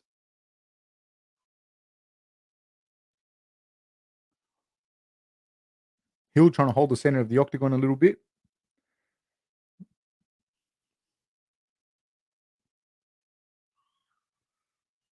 A little bit of she's finding a little bit of range there is Torres with her kicks. And see here when I'm looking at Angela Hill and I see her build, and I think I'd like to see her, but I don't know that she does do the box. I don't see enough boxing work in a lot of women's MMA, and I'd like someone like this to be able, even in men's MMA, there's not enough. Um, Angela Hill is not using a jab at all, like at all, at all. And she's got a nice long build for the jab. And so she's not putting anything in the middle ground between her and Torres.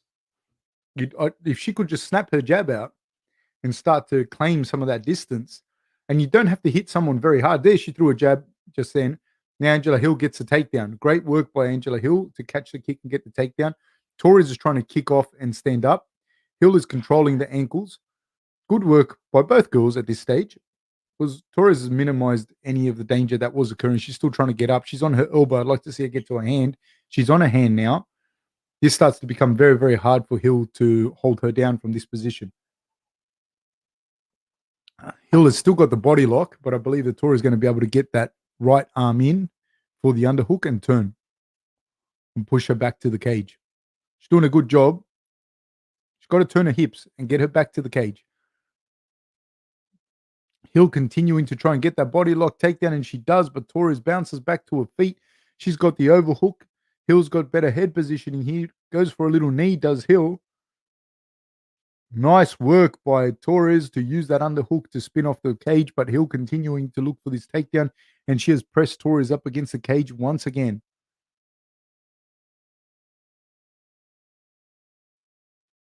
Great work. Nice right hand by Hill.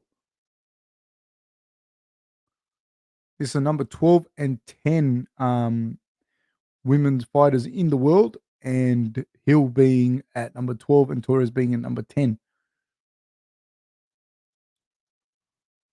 Nice little right hand in that exchange by Torres. Again, I'd like to see some different jabs being thrown by Hill. But she's stepping into Torres's range, so Torres can hit her as well. You know, if she threw the jab, she'd be keeping Torres at bay a little bit. Neither girl is throwing a jab. Nice right low kick by Torres.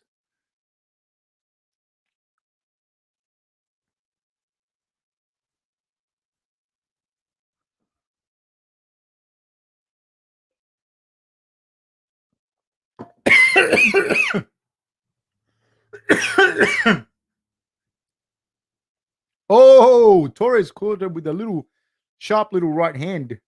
Did Torres. Now Torres hits it deep for the double leg. Hill defends that double leg.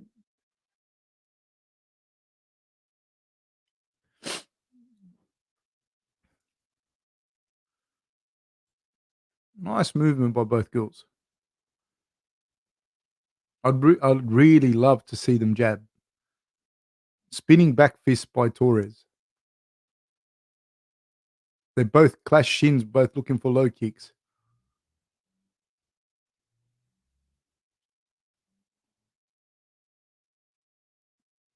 "51 seconds to go in this round." Tecia Torres again spins on the back with a back fist. Hill looking for a right hand over the top.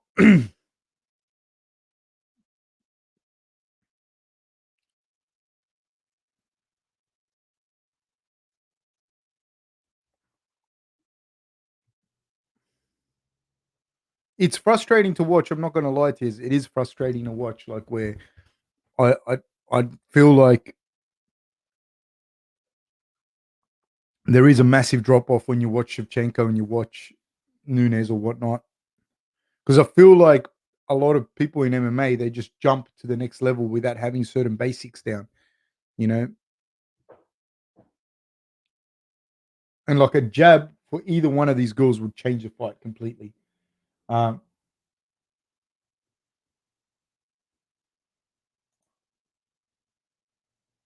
Joseph says, "Coach, your thoughts on water enhancers? Thinking about trying it out when I water load. I don't know enough about them, but I wouldn't fuck around with stuff like that." Chris K says, "Fiziev's lacked a jab, but Green showed him how it's done. With this bounty, may you add shabu shabu beef to your instant noodles." Thank you, sir. The little one will eat tonight. The little one will eat. She will eat tonight because of that. Vlogging in Australia says, "At the Fair One podcast, hey, how are you going? I think Lewis the Beast would be awesome in boxing. His punching power is devastating. I think he'll win some fights in boxing, but his footwork is not very good, man. You know, his footwork's not very good. His actual boxing per se is not that great. So I don't know. You know what I mean? I really don't know. And you got to understand it. A lot of these guys, if they were going to be good heavyweight boxers, they'd be heavyweight boxers. You know what I mean? There's a lot more money in heavyweight boxing than in heavyweight MMA. So no, I don't know. I don't know. I mean, he'd win some fights for sure. You know, he hits very very hard, but boxing's different, dude. Like the volume of punching, he has no volume of punching. And so for him, his boxing for MMA, perfect. You know, but his boxing in boxing, different, dude, because whilst he has power, the volume of boxing completely different. The angles completely different. You know, you need really good footwork. You need to be able to not just hit hard. You need to be able to move, and you need to be able to hit with a certain amount of volume. So I think he's smart for going. You know what? I'll be a decent heavyweight boxer, but in MMA, I'll be one of the better strikers, you know. Uh, Chris K says, I love working my jab in training because it means I don't have to twist much. I have a bad back. Fair enough. Algorithm says, good evening from Houston. Derrick or Gane? I don't know. I don't know. I'm gonna slide towards Ciryl, man. I think he's probably gonna do it if he can stay out of getting hit. Derrick has got a really uncanny ability to time that right hand. You know, he's got a really really good ability to do that. Can Ciryl stay out of that? I don't know. If Ciryl can hit him and slide out of the pocket, then he'll win. If he stays in the pocket even a little bit, Lewis is going to crack him.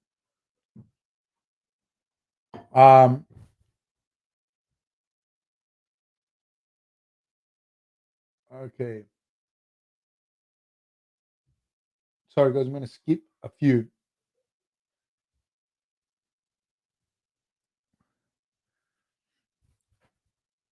So I'm back to the fights, people. 3 minutes in, 3 minutes to go in this second round.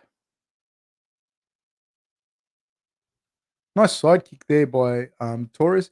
The thing that I see with this is like in the stand up, they just seem to throw, you know, and they fight hard and they throw, but there seems to be no systematic building as to what they're doing. When you watch some of the girls like Shevchenko and whatnot, there's like they know what they're doing and they know what they're going to be doing, you know. Whereas with these girls, there's a lot of like wild swinging, you know, and they fight hard. Don't get me wrong, they fight super hard, but I'd like to see a little bit more of a systematic approach from both these girls because they got talent and they can both fight. Jackson Fulmer says, Coach, what are your thoughts on Nick coming back to face Lawler? Does Lawler finally get back in the win column or does Nick finish him again? I don't know, man, because um, I haven't seen Nick fight in forever. You know, so it's very hard for me to say I think Nick can beat him or not or whatever. Lawler hasn't looked the best as of late. These guys are getting again closer to 40. And so yeah, I don't know. I don't know what Nick looks like anymore. Maybe the break has done him good. I don't know. I really don't know.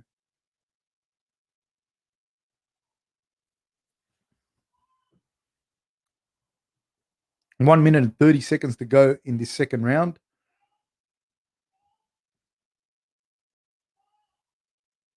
Nunchuck is allowed in the Diaz fight or no, says Marshall Smartest. I don't know. You'd have to check that. You'd have to see that. You'd have to see how the judges score that.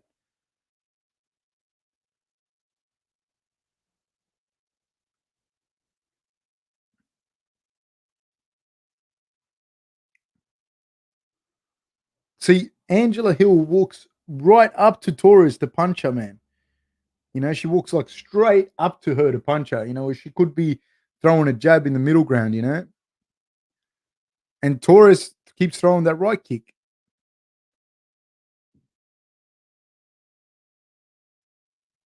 Original Sin says one thing for sure, Nick would still have the steel endurance as always.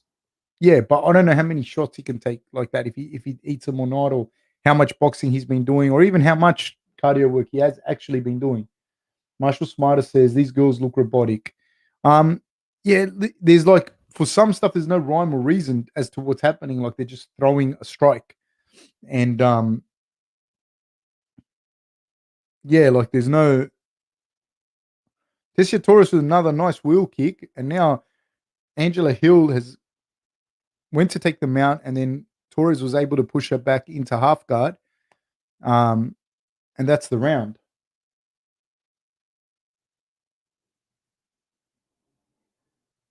Chris Gay says, respect to both ladies, but this looks like hard sparring, not a fight. Well, look, man, it's not that they're not fighting hard. They both are fighting hard.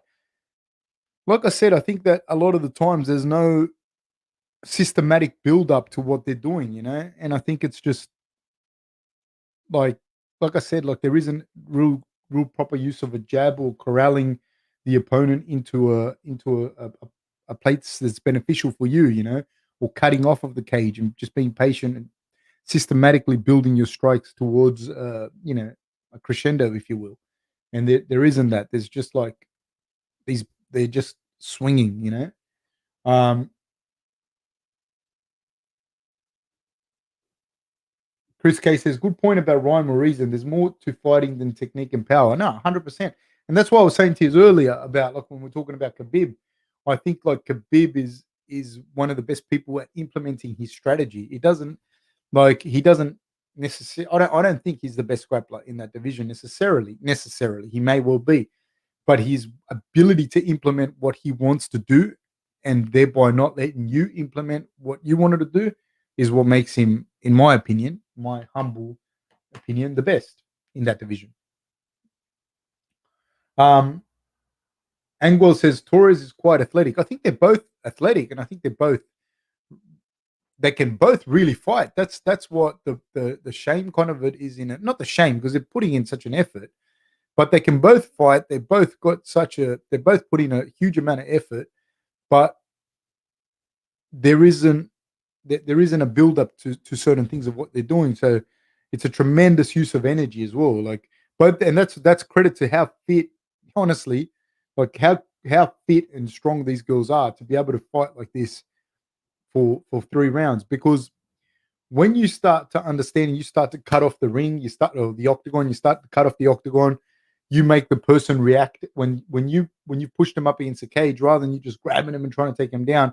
When you're making the person react to your feints, that's just wearing away the neural system, which is the first system to get fatigued. So you're just feinting on the person, using your jab to make them work.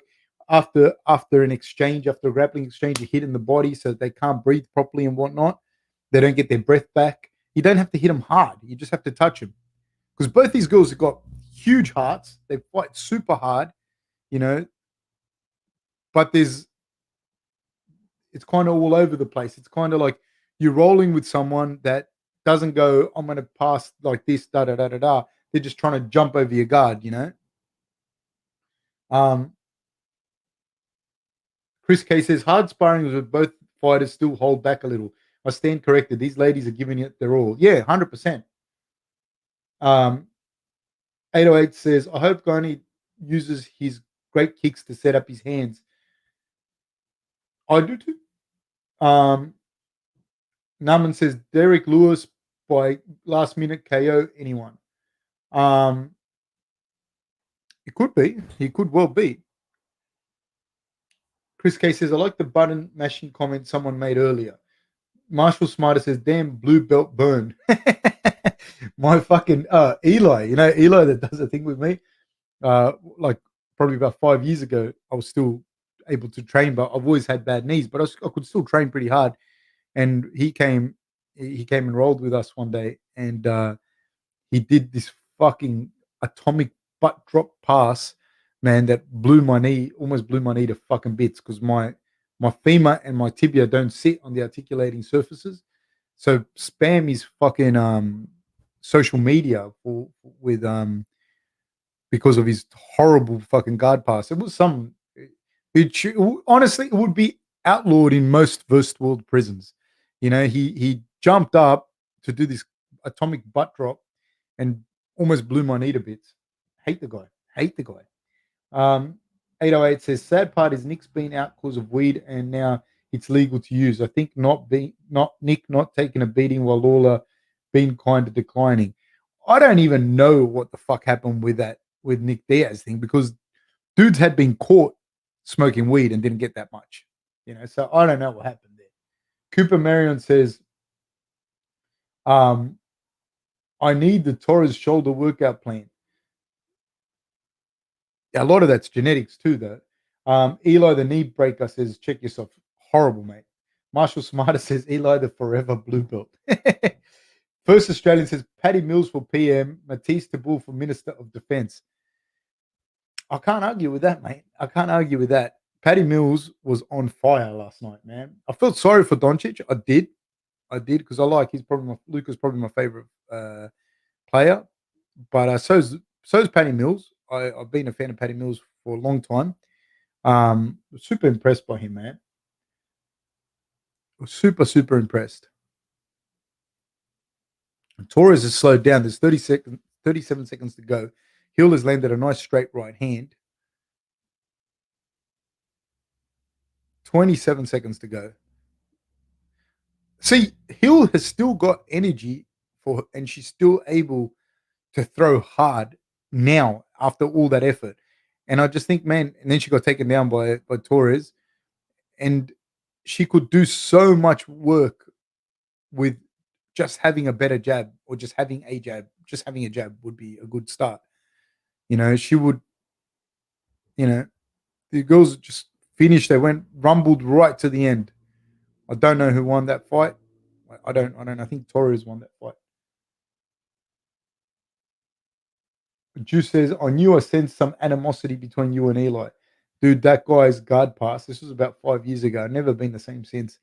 Like, he jumped up, if anyone's seen 300, when they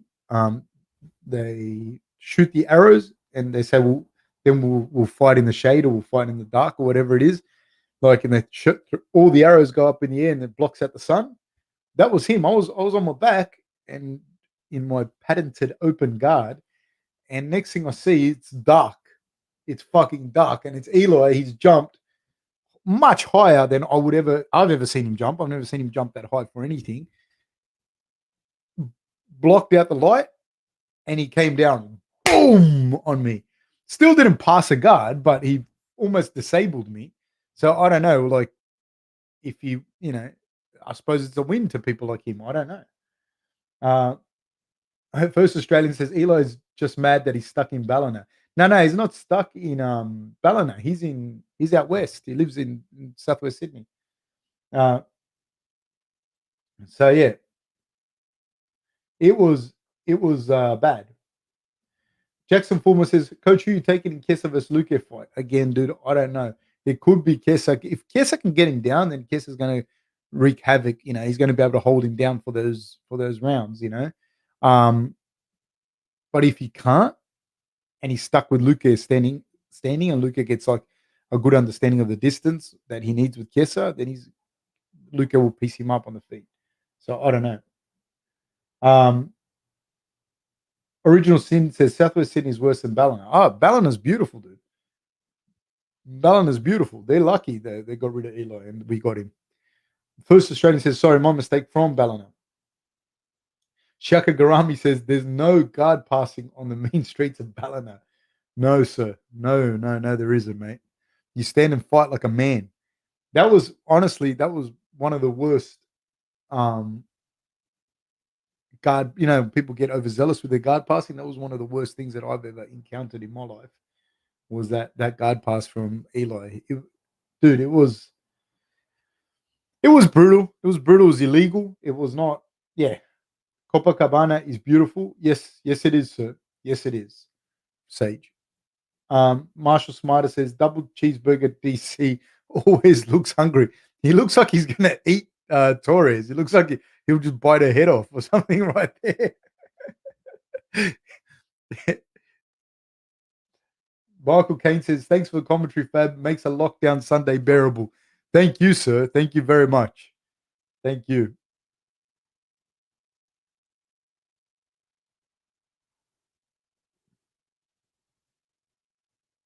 I don't know what Tecia Torres is saying. DC, I've seen him in real life too. He is a fucking bear of a man, dude. A fucking bear. Like a huge fucking bear of a man. Like proper big, strong dude, man. Prelude Thomas says, Fab, have you ever heard of knees over toes, guys? Check him out on YouTube. Might be able to help with your knees if your problems present fixable problems. I do some of his routines that help a lot. They're not going to help me, man. He's going to have to do a fucking surgery on me. I have my knee and my femur and my tibia do not sit on like in line with each other. They're not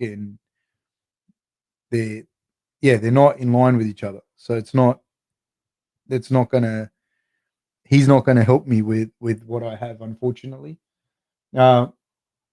Chuck Les says, sounds like Eli pulled a Michael Pereira backflip mount. He tried, although he's got no grace. There was no backflip. He just jumped up and flopped on me like it was bad. It was really, really bad. Angle says, I favor Chiesa because Luque seems to do his striking only in the pocket, and I think that's too close to stop Chiesa from sticking to him. It's going to be interesting, man. It's going to be interesting. And like I said to you the other day, Chiesa surprised me with how fucking big he was when I've met him. And I've met Luque before, and he's not as like he's a solid dude, but he's not like Chiesa's like a big dude.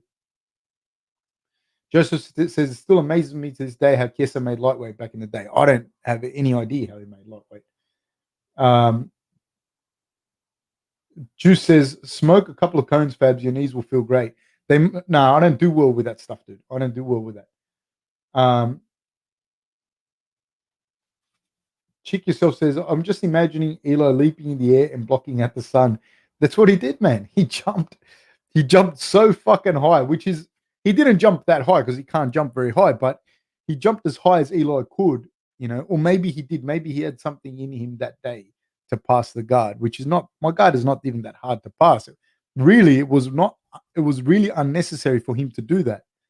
And yeah, and he almost killed me. First Australian says, Wonder Boy did a podcast the other day and said Rob is thick and he's a big boy, which confirms that it isn't just Rob's feet that are fat. Hashtag Zingerbox. He's a big boy, man. He is a big fella. He is a big fella. I'll be back in a second, people.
Every thought in my head is to run to the cafe and buy a chocolate almond croissant.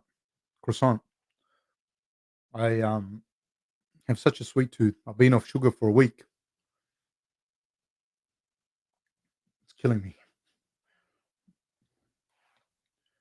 Marshall Smarter says, Kisser getting rolled up by Cockhold really made me think. Marshall Smarter says, Ngannou makes Gane look small. Perspective. Michael Caine says, I'll give him 30 seconds to come back. Angle Romanov Bogev says, I usually root for Derrick because I laugh when his opponents make a bad decision and get obliterated. But I also would rather watch Gane fight Ngannou than rematch with Lewis. And Juice says, I was joking about the cones, hugs, not drugs, kids. Yeah, I can't do drugs. I can't do pot. It doesn't sit well with me. It doesn't like, I feel shit when I do it. The few times that I've done it. Juice says, talking about sugar, Milo, and vanilla ice cream. Yes, sir. Yes, sir, indeed. Rick James says, hi, everyone. Hello to you, Rick James. Yeah, man. There's so many good things. Like the Christian Laurent says the wallaby is a magical creature in Hawaii, fam. But do people actually see it, or is it like the Lithgow panther? And please speak if anyone has seen the Lithgow panther, etc. Um, Marshall Smarter says, I just want to see some good grappling exchanges, good MMA grappling exchanges. In this fight, we may well see them. Torres won the last fight, Hypergaming. Torres won the last fight.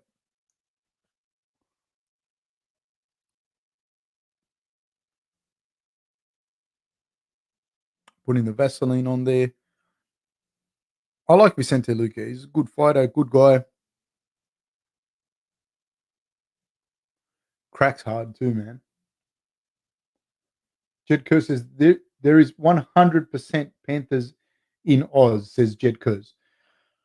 Speak on it. Please tell me if why. I'm actually really curious about this. Are there actually Panthers? Because I know that's been said for ages. The all through like the Great Dividing Range, basically all through the Southern Highlands, and that everyone says that there is, and out in Lithgow and the Blue Mountains and whatnot, all the way down to Victoria, if I'm not mistaken.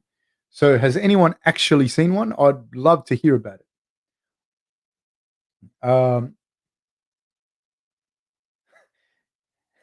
Marshall Smarter says, if you had to seen the Lithgow Panther, speaketh so. Please do, sir. Please do. Joseph says, Tim Tams, baby. Fuck, Tim Tams are the best, man. Tim Tams are good. But I enjoy pastries, man. Like pastries that people make and shit. Like I enjoy that. Um, Rick James says, I'm surprised that Luque isn't a bigger favorite in this fight. Tough fight, this one, man. Christian Lorraine says, yes, people see it, but only in a small area called Kalihi 808 said earlier. Khan says, Coach, I heard on your podcast the other day you were eyeing masters in social work with focus on mental health. I just want to say from experience in working in mental health, and I've seen the scope and potential for a social worker can have, especially with the youth. Just thought I'd let you know for someone like you, this could definitely be highly rewarding. And last but not least, the pay is very good as well. And if you don't mind staying slightly out of metro radius, demands are plenty. Yeah, I have some plans for it, man. With the Masters of Social Work, I do have some plans for it.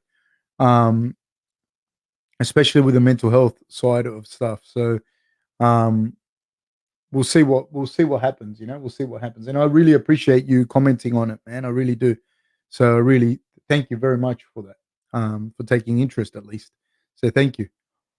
Um, yeah, it's going to be an interesting fight, dude, because it is very much a clash of styles. Derrick Shear says, "Link. There are no links to the fight, my friend." Jed Kerr says, "My mate always told me, and I never believed him. I've seen a couple of docos. Go YouTube and type in Australian Panthers. There's been a couple. They say it's from the circus years ago. Yeah, I've seen all of those stuff.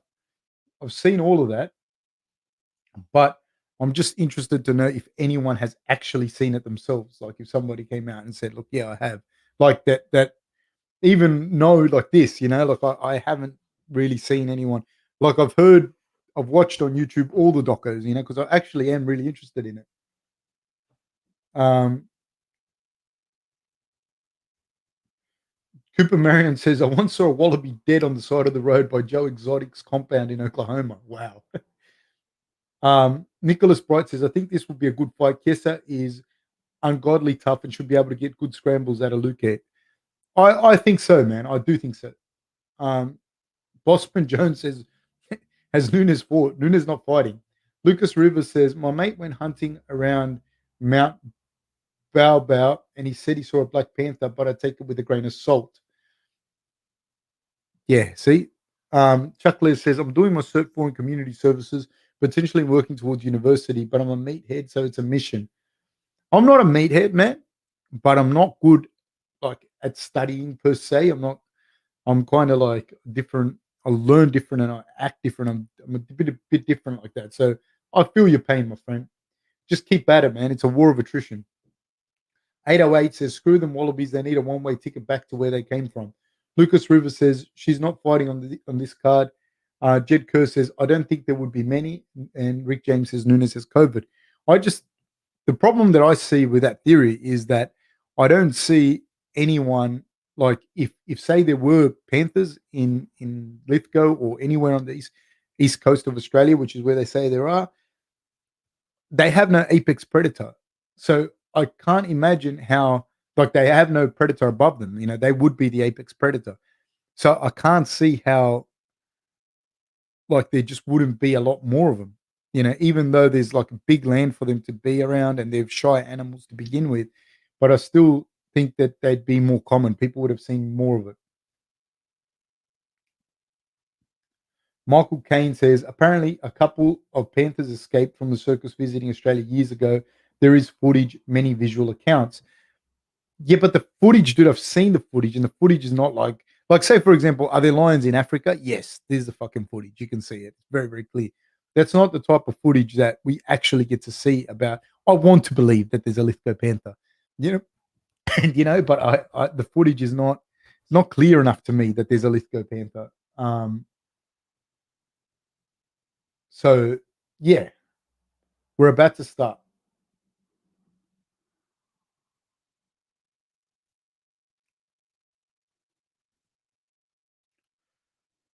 and we're off, people. Vicente Luque in the southpaw stance, both men in southpaw. Michael Chiesa skirting the peripheries of the octagon, looking for a different angle for himself, pouring away with a jab. Luque in a very nice stance, pouring away with a jab himself and holding the center of the octagon. Looks for a right hand lead, does Vicente Luque. Number 5 and number 8 welterweights, with Chiesa being number 5 and Luque being number 6. I beg your pardon. Luque has changed back to the orthodox stance.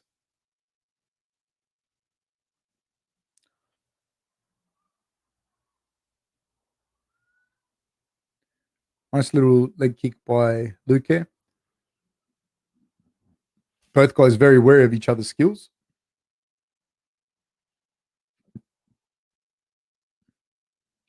Nice leg kick by Luque.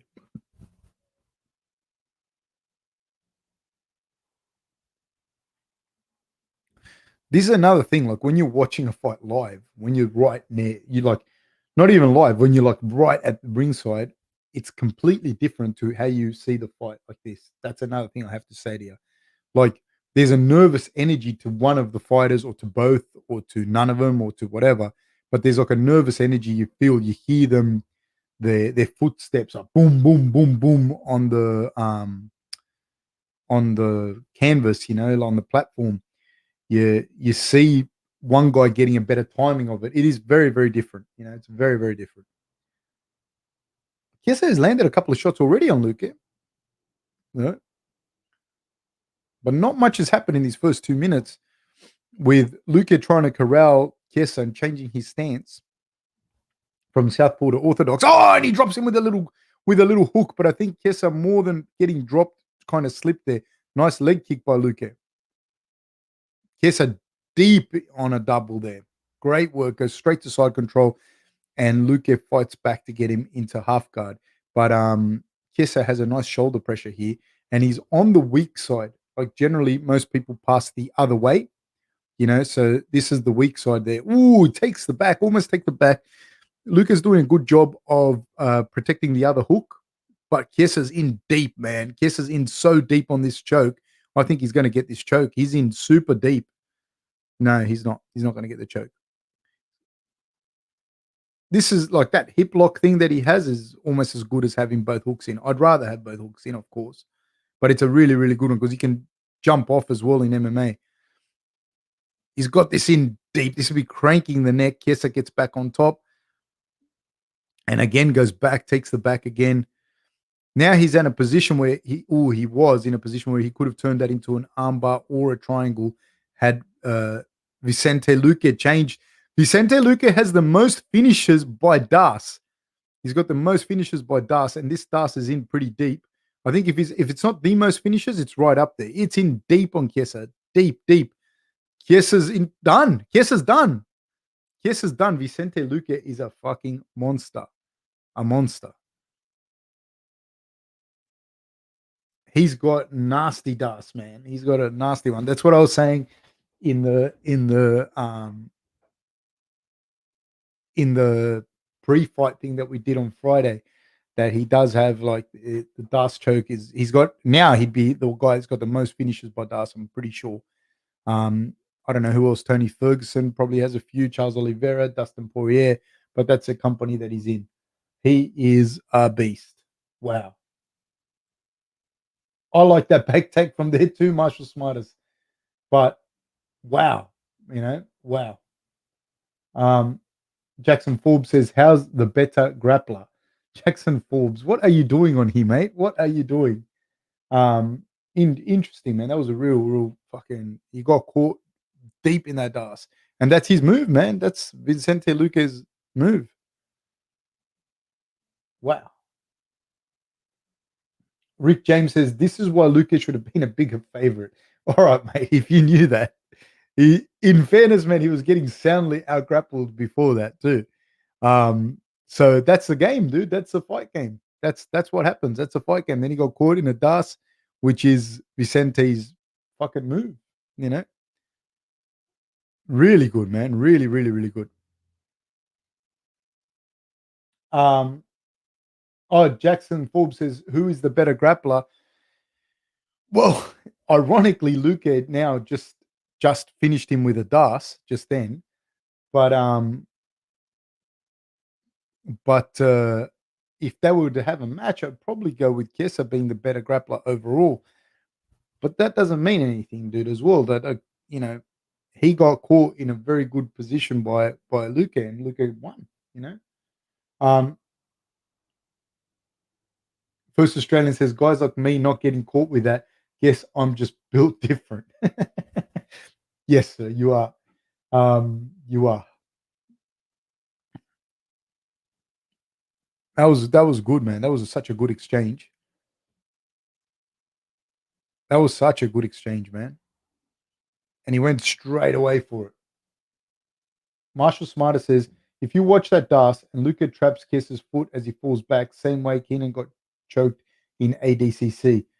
I'd have to see that one again. Like I have to see this choke again. But man, that was Lucas Rivers says, is the dance a blood choke? Yes, yes it is. It's on the carotid. Like you got one arm here and the other, like the wrist or the forearm, is across the carotid. It's the same choke, like a head arm choke, but different the way that you hold it. Good. I like dart strokes. I've got long arms and my knees don't work, so it kind of leaves me with only the dart strokes to go with, kind of thing. Here's where he missed that sort of triangle armbar combination, and he fell straight into that. Straight into that. And Vicente Luque was so quick to be there, so quick to get to that.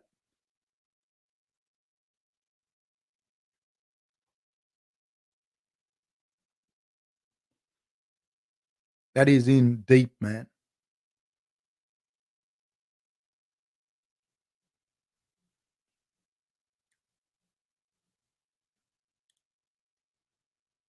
Wow. And that's MMA, dude. There you go. Good for him, man.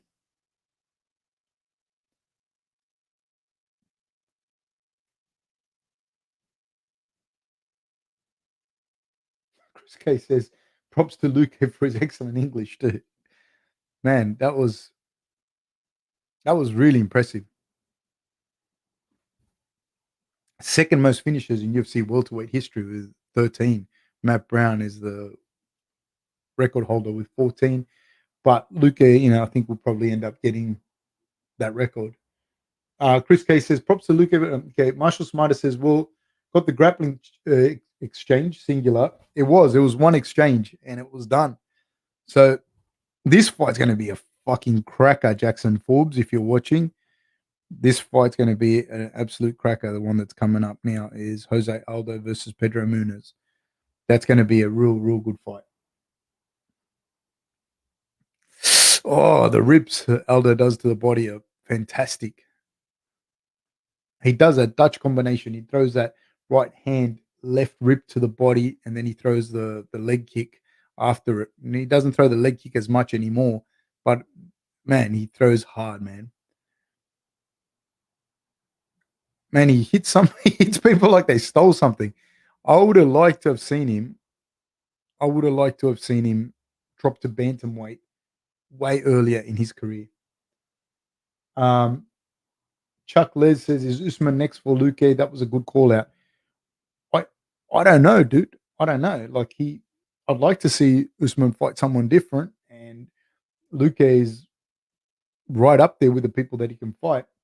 Um, yeah, the Outcast says, "War Aldo WC never die." No, sir. Michael Caine says, "Fab, can you explain the difference between deep and not as deep? What do you mean by that? Like deep and not as deep with the chokes, or with a guillotine, or which one, or like an armbar, or yeah, just tell me which one exactly." Win Morgan Owen says, Chiesa was sort of fucked, to be fair. Not a chance he could bang with him, gets dominant position grappling, and still gets taken out rapid. Yeah, but you only know that, man, after the fight. Do you know what I mean? You don't know that before the fight. And you only know that because that's what happened in there. Like you wouldn't, you didn't know that, before the fight. Marshall Smarter says they should stop pushing Aldo into the shadow. He's into the shadows. He's sick. Let's just not forget that legacy. Man, Aldo is the fucking man. He's one of the best to ever do it, ever. You know what I mean? Nicholas Bright says, always cheer for Aldo. Definitely my favorite fighter of all time. He's up there. He's one of my favorite fighters of all time as well. Um, Lucas Rivers says, barn burner. Should be. William Milne says, amazed that Aldo could make 135. He always looked emaciated at 145. Again, though, I think he might have carried a little bit of muscle at 145, but the first time I seen him in real life, it shocked me. Like, honestly, I was like, whoa, this guy could fight at 135, I don't know what card it was on that I saw him. I don't know which card it was. I'm trying to think. But he was little. He was like a little guy. And I thought this guy would fight so well at 135, and he must have read my mind because a few years later he dropped to 135. Um, Sloppy Goose says, "Are there any good fighters, Aussie fans, you can look forward in the next decade or so? You think?" I think there's a lot of good fighters going to come out of Australia and New Zealand the next decade, like lots, lots, lots, lots. TJC says, apparently Aldo was a great football player. I can see a lot of goals and a lot of red cards. Yeah, me too. Kane says, Coralina fought for the title undefeated and since then has lost 5 in a row. That's right. Angul Romanov Bogov says, I can't believe how Aldo's still at it. He's so ridiculously good and has been around so long, pretty much always competitive. Yes, sir. Pip Dennison says, loving the lockdown Sunday with Uncle Fab. Thank you, sir. Thank you for being here, my friend. We've got Jackson Forbes here, mate. It's a who's who of the South Coast world. It should be a good card, man. It should be a good fight, this one. But you never know. Like I thought the other one was going to be a good fight, but fuck, man. Um, it was good efforts, but Luque just the Darce choke was brilliant, and that's his move. That's his thing. Ortega and Volkanovski card that's looking good. That's looking really good. I'm really looking forward to watching Curtis Blades versus Jairzinho, and of course Nick Diaz versus Robbie Lawler. Lauren Murphy versus Shevchenko. I see Shevchenko beating her.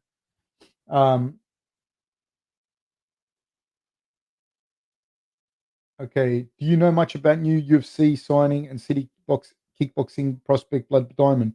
I just know that he's a very good fighter. He's a very good kickboxer. I haven't seen enough of him in the upper echelons of MMA to be able to tell you how that's going to translate over. You know what I mean? But I think he's going to be very, very good. Kale Noguera says, Coach, does Luca's long arm span help with the DAS, or does it have nothing to do with his proficiency with this particular move? Long arms for DAS help. I have long arms. It like I learned how to do DAS without people teaching me how to do DAS because it's just like it fit, you know what I mean? It fit my game. And so yeah, it does massively. It's like having long legs for triangles, it's just you show someone how to do a triangle that's got long legs and the flexibility and whatnot, and they'll hit triangles from everywhere. They'll just become that annoying asshole. Once they understand the guard and they understand how to set that up, it helps massively. Um, yeah, Ko Noguera says Lucas 180 with a 190 reach. Yeah, I don't think he's got massively long arms either. Like that's probably like how I am, if not even longer arms. I have got long arms. He might just be broad, but definitely having long arms. Long arms will help you with the DAS 1,000,000%. Long, strong arms will help the DAS for sure. I'll be back in 1 second.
K Yan says, is having short limbs detrimental for grappling? No, not necessarily, because you're very hard to submit as well. Like if like for me personally, I've always hated rolling with like the real strong, nuggety, short people with the little dwarf limbs because they're hard to submit, man. They're really, really hard to submit. It also depends like how you grapple, like um I think your like how your neural build is like that's like how you understand moves and that and how you put moves together is what helps more than that, you know. Um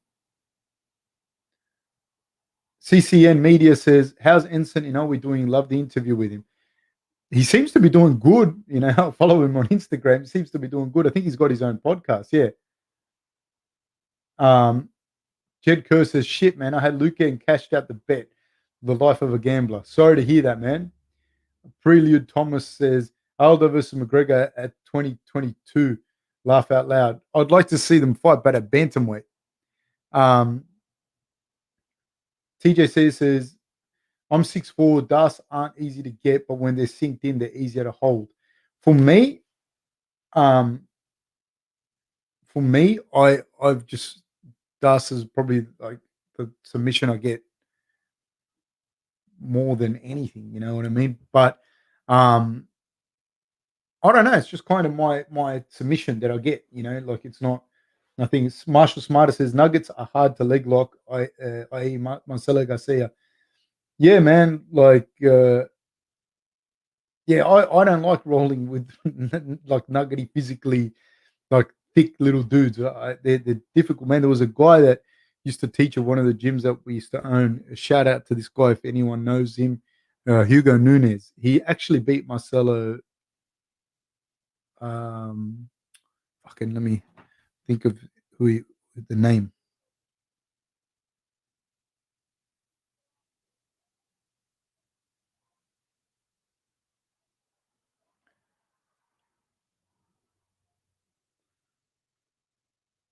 Um,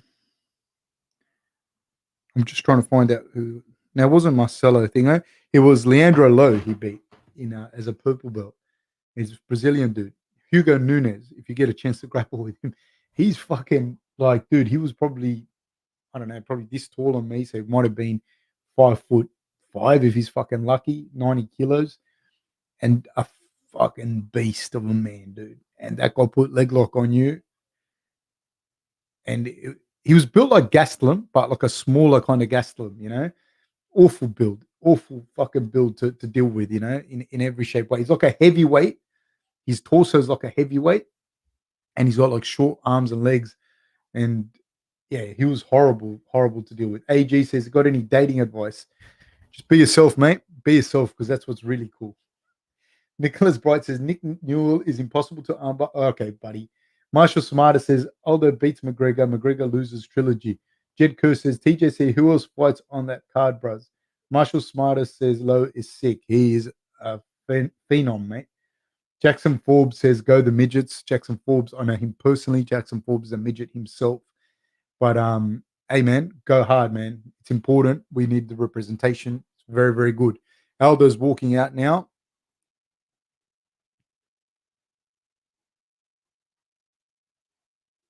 He was looking relaxed. Again, what people look, unless they look sick or thing, it doesn't really matter. But he's man. I just hope he wins, man. I like Munhoz as well, but I'm an Aldo fan. William Mills says, "Do you have a favorite MMA fighter walkout fab? Mine would be Fedor versus Ogawa. Man, Ogawa Fedor versus Ogawa is a good one. Pre-fight talks, but pre-fight talks now. You Walid Ismail against Oyama, that was a good one. And then Genki Sudo entrances are insane. Anyone that hasn't seen him, dude, Aldo is like the leanest human alive. Like he looks like a cadaver. Like his body looks like a cadaver. That's how lean his arms and shit are. I cannot believe how lean this dude is. I think Spence is going to do it, Jed Kurz. Chris K says, I'm an English as a second language teacher, so I sometimes show interviews with fighters like Luque or Munhoz to show the progression of the English as inspiration. Nice, man. Nice. Good on you, man. Chris K says, Hart says Pac, Head says Spence. I think Pac can't win on the cards either. Jed Kerr says, Manny, a legend, but then body shots from Spence. Nicholas Bright says, Genki Sudo walkouts. Yes. Kaya Nagera says, what do you think are Aldo's chances of a title in his current run? I mean, his chances, he's got good chances, of course. He's Jose Aldo, dude. But I don't, man, it's a hard fight. Peter Yan's a hard fight for him, you know, real hard fight. Really, really, really hard fight. Both these guys are age 34. Aldo's 120 favorite, minus 120 favorite. Don't sleep on Munhoz. His leg kicks can be quite brutal, but I see Aldo kicking with a kicker and hurting him. And I see, obviously, Aldo has a longer reach, 70-inch reach, and 65 for Munhoz.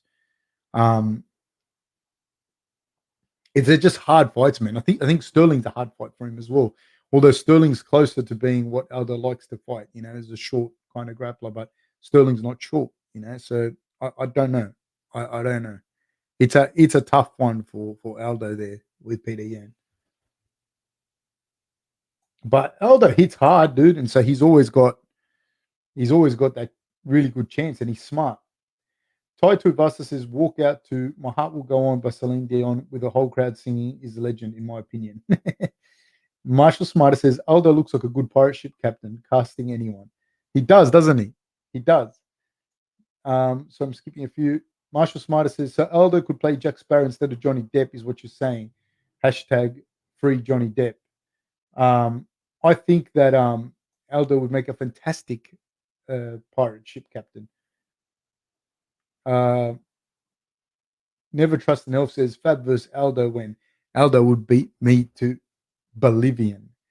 Ko Noguera says, thanks, coach. Love your insight. Thank you, man. Thank you for supporting and for being here, my friend.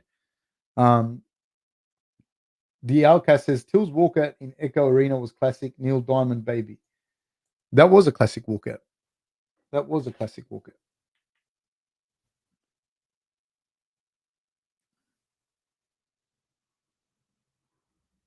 Man, Aldo looks so lean. I can't get over how lean this guy looks. Chris K says, too many immigrants worry about trying to sound like a native speaker, but I just say speak clearly. I show clips of Irish speakers, even native speakers have trouble understanding each other. In fairness, the Irish and the Scottish and the Welsh are hard to understand, man. Real hard to understand. Probably not to you, to each other, but they're hard to understand a lot of the times. All right, people. Win Morgan Owen says, reckon Danny DeVito would have Jose Aldo, though, to be fair. Just a good matchup for him. Yeah, but I want the Danny DeVito fight. I'll make that fight happen. I'll fight the Danny DeVito fight. If he weighs in 85 kilos on the day, I'll give away a couple of kilos and I'll fight him. Spinning back kick by Pedro Munhoz. We're off. We started both guys in the orthodox stance. This is a no-nonsense fight kicking off right now. He goes looking for the leg kick, does Munhoz. Aldo looking for that jab. Munhoz punches his way in. Again with the leg kick from Munhoz. And he throws it at the calf. But Aldo does a good job of retracting his foot and pointing his knee down. And turning his eyes. He's quick and he's got good reflexes, man. He turned his leg completely the other way. Munhoz could snap his leg off on that shin. Munhoz goes looking for a wheel kick, doesn't get it. Nice jab by Aldo. And I see this, as this fight starts to settle, I see that being a massive difference is the jab and Aldo's boxing. Double jab by Munhoz.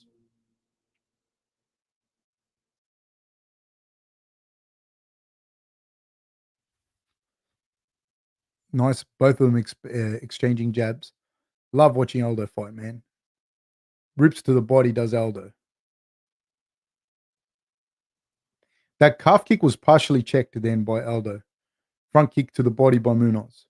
Another nice jab by Aldo. Nice leg kick by Munhoz, but again, partially checked by Aldo. Munhoz got to be careful with that because Aldo's getting the read on it. It's not like he's just landing it. But what that does as well, it stops Aldo from moving because Aldo has to pick his leg up to check. So good job by Munhoz as well. Munhoz goes looking for a spinning back kick. Aldo looking to rip the body, man. Looking for 1-2s to the body early. Smart. That leg kick landed by Munhoz. Inside leg kick landed by Munhoz. Again, Aldo looking to rip into the body early. And you can see that in his experience, as a fighter. Like he knows what body shots do, in a fight. Oh, Munhoz entered and Aldo threw the knee up. Partially landed on the body. Munhoz once again with a leg kick. Once again, it's partially checked by Aldo. Aldo goes looking for the left body rip. Munhoz did a good job of covering up. Both guys clinch. He pushes Aldo up against the cage.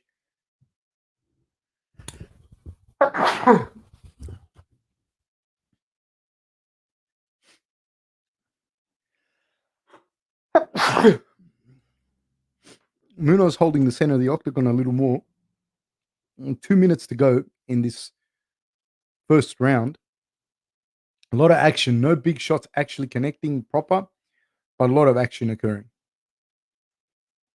Both guys biting on each other's feints. There's another pair of bantamweights that hit super hard. There's a lot of big hitters in that bantamweight division, which is very, very rare.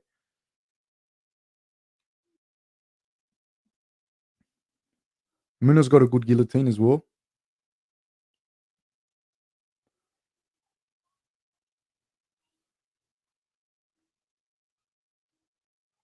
Oh, nice little uppercut by Aldo. Aldo's timing is so good, man. It's just so, so good.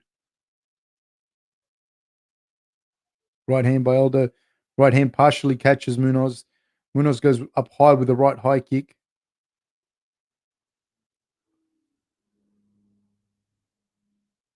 Good head movement by Aldo. In and out. Side to side. Another jab to the body. I like seeing people jab to the body. You don't see enough of it. Right hand to the body. But these aren't connecting on Munhoz. But they're also making the Munhoz's levels change. Like he's having to look up and down.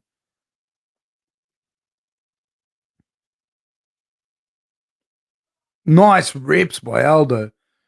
Nice little jab by Aldo as well.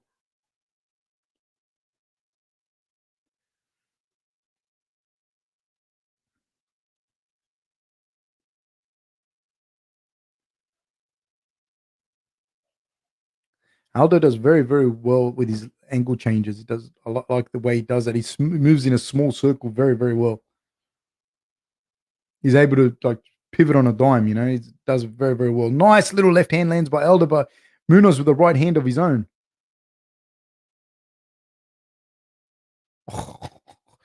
There he changed that level again and threw that uppercut, did Aldo. Right hand over the top by Munhoz. Munhoz with a front kick.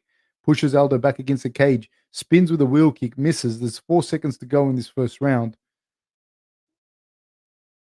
Both guys fainting. They touch gloves. I don't know who won that round. Maybe Munhoz. Maybe. I don't know. I really don't know. TJC, the champion of all champions, says, I've got a split fab. Keep the channel going. We're all here for it. Enjoy the fights and chat. Thank you so much, my friend. I really appreciate it, man. You're a champion. Thank you so much, man. I really, really appreciate it.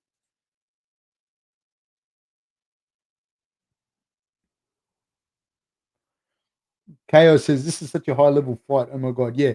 And you know what else, man? You see with these guys, you see like they got a lot of experience, both in their mid 30s. They've been around the block a lot. They know what's happening, and it's good fights, man. This is a good fight. I don't know who's winning.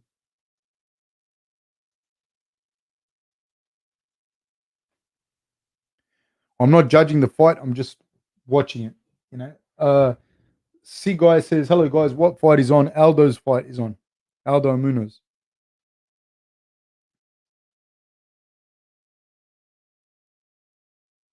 We're off again. They touch gloves. Both men in the orthodox stance.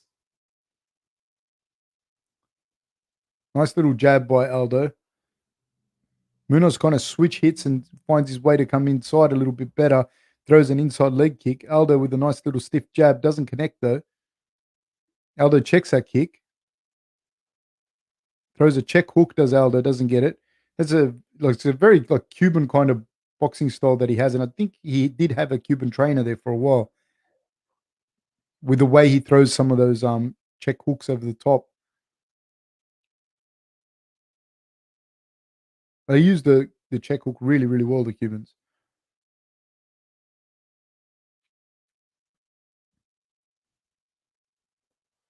Nice jab landed there by Aldo. Oh, nice jab. He's starting to land that jab, and that's one of nice, good circling there by Aldo. The way he's able to just find those angles is just really, really good. Nice rips by Aldo. Oh, and he catches Munhoz with the left hand as well. Nice jab. He's starting to find a home for that jab. The jab makes such a massive difference, man. It's a great. Oh, Munhoz catches Aldo with a little left hook. It's a great weapon for you to use to gauge distance, to land shots, and it does do damage. People think it doesn't do damage, man. Smack yourself in the face then with something. Not that hard. Just go as hard as you can on your nose, just from that sort of range, and see how you feel about it. You can knock people out with jabs. So it's a really good weapon, and it doesn't. If you learn how to use it well, you can hit people with not having much wind up and not taking a lot of energy. Like people talk about body shots and that as well, but if you can stay in someone's face and jab them, jab them, jab them, like they have to react to it. Nobody wants to get hit. Neural system fatigues. They start to fatigue. It starts to open up for other stuff. But the jab is so good, man. I'm a fan of the jab. Not enough of it in MMA.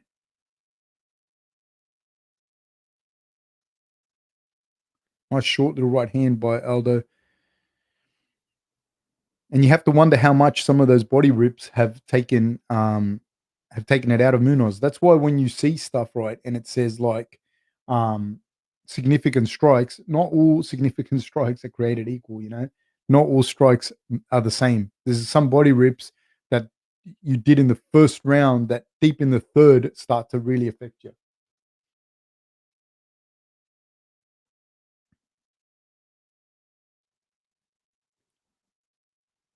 There's fainting with the kicks is Munhoz. Aldo throws up right hand. Nice leg kick by Aldo. There we go. Nice leg kick by Aldo. Landed then. But Aldo's boxing's gotten real crisp, man. Real crisp the way he boxes people. But see, that's why somebody was asking, how do I think? I just see this way to fight against someone like Peter Yan over 5 rounds is very hard. I see Aldo doing well for 2-3 rounds and then not being able to keep that rhythm up. The same as with Max Holloway. I seen Aldo being able to fight well against Holloway for 2-3 rounds, but he just can't keep that rhythm because he loads up with such massive body rips to the body. His all power is Aldo. That's just how he is. And um, those war of attrition boxing matches with guys like Peter Yan and Max Holloway are just not good matchups for Aldo. And that's just how he is, man. That's just how he fights. It's just, man, but when he hits you and he hurts you, he hurts you as well. So it's not a criticism, it's just who he is and how he is. Oh,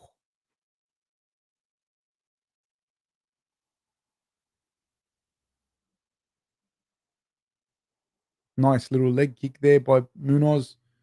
But he's whilst they're landing, Aldo's still checking him.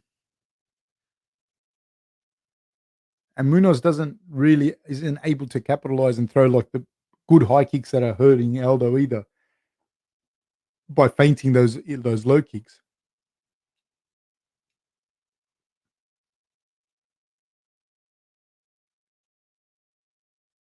Oh, he was trying to time Munhoz coming in and throw that knee, so he threw the knee, but Munhoz hadn't come in yet. He's looking for that. He's seeing that Munhoz kind of dipping his head a little bit. So Munhoz kind of dipping his head, which is the right thing to do, is dipping his head off the center line to throw that right hand. And when he does that, Aldo's timing the knee or the uppercut. Very clever, man. Very, very clever. Yeah, very, very clever the way he does that. So I'm very, very, very impressed with that. And he's starting to get away from Munhoz a little bit now in this second round. I believe that was the second round was Aldo. From again, I'm not judging the fight. I'm just watching it, so it's hard for me to give a proper assessment. But the first round, I can't remember exactly right now. I thought it was very close, but the second round, Aldo. Nice little jab landed there by Aldo. Nice. He's catching Munhoz right on the end of the jab. Chris K says, watch Triple G to see a master jabber. He can do throwaway jabs or full-on power jabs. And that's why it's hard, man. It's hard to get a read on someone like that. It's very, very hard. You don't know what's coming. Marshall Smarter says, Young's high guard and straight punches marching forward will be difficult to maintain those looping hooks for sure. Very, very hard, man. Very, very hard. Win Morgan says, wouldn't want to be a judge for this. No, sir.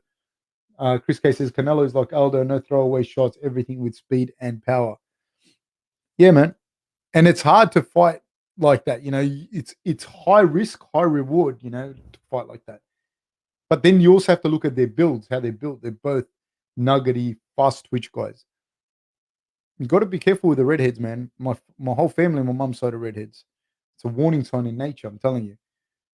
And they're generally like powerful people. You know what I mean? They're like physically strong people.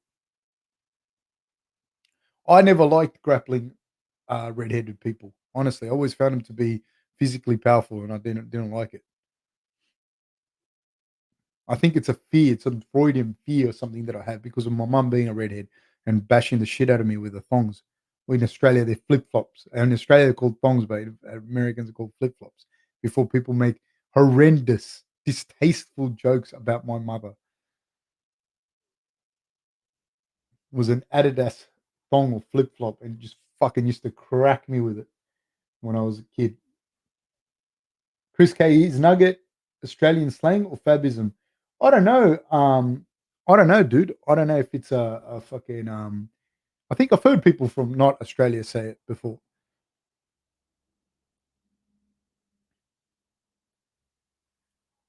It's a close fight. Nice leg kick landed by Aldo. Triples up on the jab does Aldo.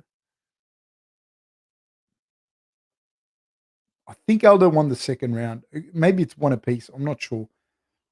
I'm as I said, Aldo hits him with a combination. Hits him with a nice straight right hand at the end of the combination. Looks for the left body rip. Munhoz is trying to come forward, but I do think that he's taking quite a few shots to the body. and maybe is slowing down. And Aldo hits him with a nice leg kick with absolutely no tell, slides out of the way of a Munhoz right hand. Aldo is such class, man. They touch fists. They both know they've hurt each other, but I think Aldo's getting the better of these exchanges.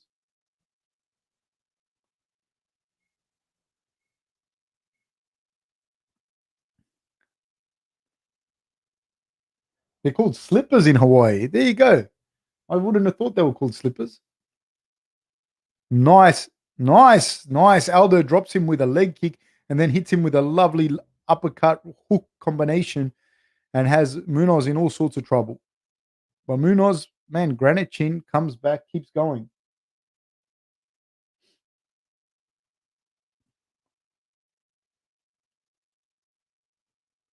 Ooh, nice leg kick by Aldo.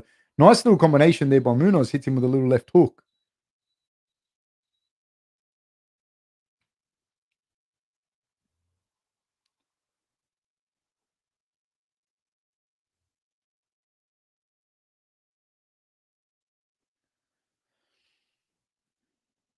Again with a spinning hook kick. Munhoz is trying to see what Munhoz is doing. He knows that Aldo's going to move away from the right hand, so he's throwing the hook kick. But he hasn't really corralled him into the cage for him to be able to throw that hook, that spinning wheel kick rather.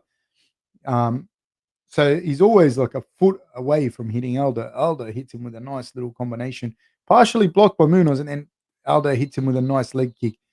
He's smart with how he's throwing his leg kicks too, and he throws them with good power and very little tell after he's made Munhoz commit to the hands. Really, really good job. Really, really good job. And that's another thing people don't do enough of is make people commit, be off balance so you can throw those leg kicks without the person being able to check it.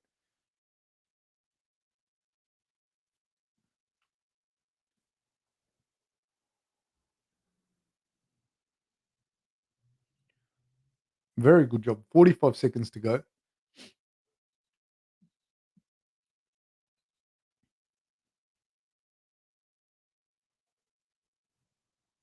Aldo looks fantastic, man. But he is very much this style of fighter, which I think beats a lot of people. But Peter Yan, very hard for him to beat. Very, very, very hard for him to beat with this style. And I'm an Aldo fan. I hope he beats Peter Yan. But Peter Yan's probably my favorite fighter at the moment. But oh, there's that combination. Nice. He cracks him. There's 10 seconds to go. He has cracked him. Aldo doing a fantastic job. It's done. That's a belt. Done. Time. Both men embrace. They shake hands. The third round is Aldo, hands down. From memory, the second round has got to be Aldo. And the first round, maybe it was Munhoz. I don't know, but I don't see how Munhoz could get this decision. Because one of the first two rounds from memory would have to be Aldo's. And this third round was definitely Aldo's. Kayo Noguera says Aldo's threat of a check hook is so constant, it seems to make Munhoz very hesitant. Yeah, man, and that's what I was saying earlier. Like he uses that check hook a lot, and I think that's. I'm pretty sure he did have a Cuban coach at some stage. I don't know if he has a Cuban coach at the moment, but I'm pretty sure he did have a Cuban boxing coach at one stage, and that's something that they do so fucking well, man. Marshall Smarter says, I don't think he beats Dillashaw like this. It's close. See, that's what I mean. It's hard, man. Sandhagen, Dillashaw, they're hard guys for Aldo to beat. It's a hard. Especially over 5 rounds. Over 3 rounds, Sandhagen maybe, but it's hard, man, because it's hard for you to keep that kind of pace that he was going against, like kind of fluid strikers. You know what I mean? Like, because Munhoz is a good striker, but he fights a lot like Aldo in that he fights like they're both two nuggety, powerful dudes, and Dillashaw, whilst he's not a long rangey guy, he doesn't fight like that. So it's hard, man. It's tough fights, man. Chris K says Cejudo retired early to avoid Yan and Aldo, two guys with excellent takedown defense and sharp striking. I don't think he retired early to avoid anyone. You know what I mean? I think he retired early because, again, he's retiring. Again, smart guy, dude. Like, smart guy. Like, he's won his belts. He's won an Olympic gold medal. He's pretty much one of the best combat athletes to ever do it. So why go out two fights too late? Could you explain more what this Cuban style of throwing a check hook, what's different about it? I think a lot of that, this is just me, my fucking theory behind this, but I think a lot of the way that that check hook's thrown by the Cubans, which a lot of people do it, not just the Cubans now, but a lot of that is got to do with the fact that their whole program is based around the amateur boxing program. So it's a lot of that is you it's more like almost like fencing where you're touching people. So they kind of when you're throwing when you throw the right hand or you drop your level to throw the right hand, the check hook is coming. They throw the check hook almost as a jab as well. And they were the ones that used that a lot in the Olympics and that. And I think that that's where Aldo I think I'm pretty sure one of Aldo's coaches a few years ago, I don't know if he's a coach now, but it's not like, he would have forgot it. Um, there was a lot of that. There was a lot of that movement. If you watch the Cubans in the boxing, they do that a lot. Um, Tasman Andrew says, "Do you know if Jacob Malkoon has a fight coming up? No website says he's booked yet. I don't know. No idea." Um, Chris K says Aldo is a 2.5 round fighter. Unfortunately, he's not a 2.5 round fighter. It just depends who he's fighting because he's fought like when he fought Mike Brown, Uriah Faber, and that he kicked the shit out of their legs, dude. So like that, he could fight 40 rounds because he's hurting you. But the problem is when you are a guy that you're a volume striker or you can fight with volume, like a Peter Yan who Peter Yan's got 130 amateur boxing fights, or Max Holloway who's a quintessential like boxer, uh, war of attrition kind of fighter. With it just throws volume and volume and volume and volume with good chins. At some point, that power, that style falls off. But if you're not like them, Aldo's going to hurt you badly, real, real bad. Um, DC, Marshall Smarter says DC is still looking like he would resort to cannibalism. The first belly growl, and he justifies it. Theories, man, he's a bear, mate. He's an apex predator. I'm telling you. Um, Kaya Nagera says that's awesome insight. Thanks. That's just my theory, man. Like I could be wrong, but that is where a lot of that their ability to use that check hook and as well as they do. Um, yeah, Aldo won by decision hyper gaming. The Outcast says Marshall Smartest DC would eat the whole flyweight division. Marshall Smartest says DC reminds me of the trolls barbecuing the hobbits. You people are awful, mate. You people are awful. DC is a legend. DC is a legend in the game. But he is, man. He's like when I saw him in real life, dude, he looked like a fucking bear. Like he was a bear. Like honestly, like he's so big and thick, man. He's like a barrel of a man, like a big, huge man. Um, Stephen Morgan says, "Fuck me, Aldo looked great. Boss speed, volume, body work, and leg kicks looks great. He does. He does, man. He looks absolutely fantastic. I just don't think he matches up that well with, in particular, those three at the top. Hard fights, man. Um, Dillashaw, and Sanhagen, and Peter Yan. I think are hard fights. Even Sterling, I think, is a hard fight. I'll be back in 1 sec, people."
Chris K says, I stand corrected, Fab. I can go 10 rounds easy on the heavy throwing hard strikes, but one round of sparring and I'm gassed.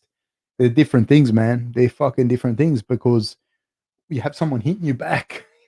When somebody's hitting you back, it's completely different, dude. It's completely different. Completely. Even just you being able to handle the adrenaline of someone hitting you, that's what gasses you out. It's like the equivalent of that is like you being able to swim a whole bunch of laps in the pool, right? But you've never been in the ocean. And then as soon as you're in the ocean, the waves, the rips, the currents, you're getting caught, held under, and you might not even be able to swim a couple of 100 meters.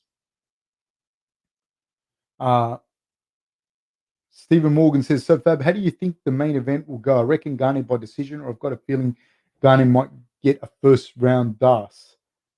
he could, you know.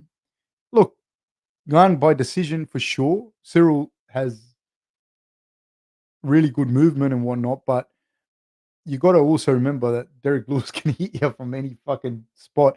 One thing is, Ciryl doesn't seem to slide out of the pocket sometimes as quickly as you'd want, and he's gotten away with it against other fighters. I don't think he can get away with that against Lewis. Fumples Fimple says, yeah, that reminds me. You got to learn to relax as much as possible in a fight, right? Because the adrenaline alone can gas you out. The adrenaline will gas you out, guaranteed, dude. Guaranteed. But it's not, you know, you can't go, oh, relax. Like that, it's not going to, you know what I mean? It's like if I say to you, don't think about pink elephants straight away, you're going to think about a pink elephant. So that's why you need to be in that environment as much as possible. That's why if somebody speaks to me about what they should do, like there was a kid here the other day and we were talking about Nathan Fernan, I think it was, about fighting. I say to him, man, get as much amateur boxing experience in, get as much wrestling experience in, get as much jiu-jitsu competitions in as you possibly can, because nothing can prepare you for that adrenaline dump. You know, nothing. And you've got to understand, it's like you think how nervous and that you get if you've never done a speech and you have to do a speech in front of 500 people. You freak the fuck out. You know, your heart beats louder. You know, like imagine somebody's hitting you as well. You know. Marshall Smarter says first round Das will reverse toe hold off his back. It could be. That's the one that Lewis does. Cooper Marion says TJ versus Jose is going to be sick for the title eliminator. That's a pretty crazy fight. Fumples Fimple says also, what about your fine motor skills get majorly reduced when you're under great stress? Yeah, dude, you'll forget. Like you'll just go back to swinging for the fences. You know, that's why it's so important. You know, you see it when you watch fighters. It's so important for you to have those fundamentals down pat, because that's nothing is like you'll have tunnel vision like this, you know, when you're fighting. Marshall Smartest out of nowhere says like typos. First Australian says it's the old saying, nothing compares to match fitness in terms of football or other sports. You can do all the preseason you want, but nothing compares. It doesn't. It just doesn't, you know, because you also have every decision you make is under huge amounts of duress, you know, and there's huge consequences for those decisions, no matter what sport you play. So you really do need to compete as much as possible. Original Sin says, well, explain swimming in the pool versus in the open water. I can swim 1.5 kilometers in the pool, but I don't like to swim in the open ocean even for 2 minutes unless I'm in a triathlon race. You need to respect the ocean. Yeah, man. Like I swam the other day with Jackson Forbes that was on here, who's a fucking otter, and we were in the ocean, and like he's grown up in the ocean, like he's a big wave surfer, and I was in there for like, man, not long. Like I didn't like it. Like you couldn't see the bottom, it was deep, the waves are crashing, and then you kind of get disorientated. And I could swim. I don't swim often, but I could swim okay if I had to. Now I could still swim like 20 laps of a 50-meter pool, but I swam maybe, mate, I'm going to say 100 meters maximum, and I was already I don't want to do this. I couldn't see the bottom anymore. I was starting to look back, and the shore was getting increasingly further, and the waves move you up and down. Then a wave will crash on you, and you're all out of sorts. And I didn't want it. Mm, and I just swam back in. Ciryl looks very relaxed, says Rick James. Yes, sir. Cooper Marion says, who expected Jose to get much older, cut more weight, and then set strike volume records back to back? Crazy, man. The Alcast says, halfway through the fight, the lights will go out and bells chime, and Gane shows up in the middle of the ring and KOs both of them like the Undertaker. That's going to happen one day in the UFC, man. Chris K says, once I learned to relax when throwing strikes, my endurance shot up big time. Huge, man. Huge. And I think also, you got to also understand, I think at this weight, Aldo's strikes are even, he hits even heavier, Like it's more effective. He's more effective at 135. I think he would have been a better 135 than he was 145. And he was one of the best 145ers of all time. The outcast says would be even better if John Jones jumped in the octagon. Cooper Marion says it's really interesting how just the mentality can affect cardio so much. I'm not a good fighter, but can keep calm in sparring and can wear down much more skilled friends. Um, yeah, but you know what, dude? Like even you go and do anything. You like I said, you have to do a presentation or whatever. If you're not used to doing them, you get like real nervous, Like just being on like we do, my wife and I do like a little video like once a year, twice a year for my daughter, and like I said, she's got something every year. Um, and my wife gets nervous, and it's not in public; it's private. It's only Kira's going to say, "Well, my wife gets nervous from it." For me, it's easy to do it, but she does. Yeah, she does she gets freaked out because she doesn't do it much ever. Marshall Smartest says, went to the doctor. Guess what he told me? He said, boy, you better try and have fun no matter what you do. But he's a fool because nothing compares to you. Well done, sir. Well done, Marshall Smartest. Um, Chris K says, being tense can tire out the muscles. So, yeah, mental affecting the physical. And then the physical affects the mental. It's like you can't separate the two, You can't separate the two. Cooper Marion says the waves in open water really changes it up. I used to be a competitive swimmer and could do endless distance in a pool, but with open waves, you've got to compensate for much more. Yeah, man, and then you don't get to see the bottom. That messes you up. And then you got to lift your head up to go, where am I? Pacolet says, oh, there's like these old dudes that swim, and they said, hey, Fab, the other day I saw him, and they said to me, do you want to come out and do some open water swimming? And I was like, in my head, I was like, no, I don't want to do that. But I said to him, like, oh, how far do you swim? And he goes, oh, we do 5 to 10 Ks in winter, mind you. And I'm like, nah, it's all right, buddy. 5 Ks in open water in winter in Australia, they kind of hug the coastline, but it's still like there are times where you're a few hundred meters out, and no, I'm not interested. Pacolet says, what's the dumbest way you've hurt yourself? Earlier, I tried to squeeze a watermelon in half like Ben Askren and felt my rib pop. Shaking my head, haha, not sure what's wrong, but something ain't right. I was holding an axe once. I didn't hurt myself, but I was holding an axe once. And as I was talking, I almost like I went like to do this, like to my. I was talking to my wife, and I said to her, just think about it. But I thought it had the leather, like the leather patch on it, and the blade was facing away, but it wasn't. The leather patch had fallen off as I was talking to my wife, and because I said to her, no, we'll cut it like this. Just think about it. And I went to do this because I talk with my hands, and I saw her eyes. She was like, what are you doing? And I stopped. And lucky man, like I just missed myself like that. I almost chopped myself in the head with an axe.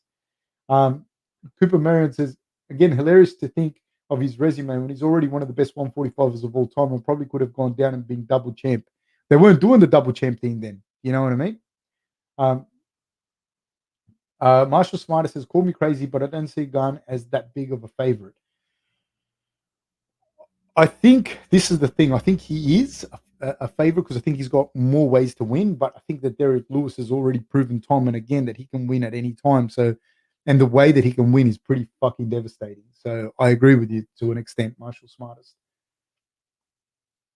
Cooper Marion says could have kicked the ever loving shit out of Cruz's legs. I agree with that one. The Outcast says I remember when Aldo KO'd Cub Swanson with a double flying knee in WEC, the good old days. When he beat Nogueira, man, back in the day, Nogueira was the best featherweight of all time at that point. Marshall Smarter says, just think about it. The irony is sharp. Well done. Well done, sir. I saw what you did there. Zach says, I have to pull for the Black Beast. Never trust an elf says, think, fam, think. Jed Kerr says, reckon Jones could beat Francis. Could, yes, of course he could. Does he? I don't know. He's 9-0 in MMA, 6'4", 247 pounds. He's the favorite. Let's see what happens. I agree, though. Derrick Lewis is a dangerous, dangerous human being, man. About as dangerous as you're going to get him.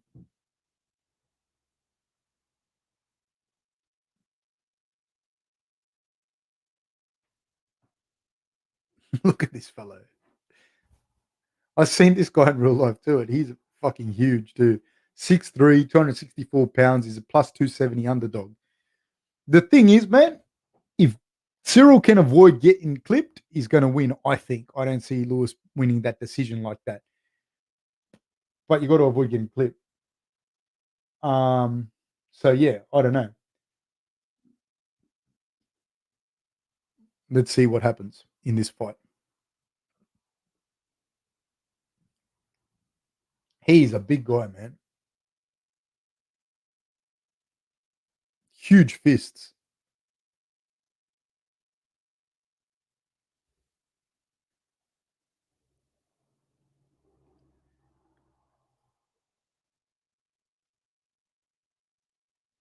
I'll go for Ciryl because if I had an older brother, that's what he'd look like. If I had a big brother, like an older big brother, that's what I expect him to look like. That's what I'd want. I wouldn't want like a little guy to come out and be my older little brother. I'd expect that. That's what my bigger older brother would look like.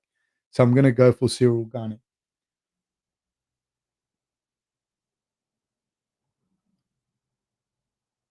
So they touch gloves. Ciryl is in the southpaw stance.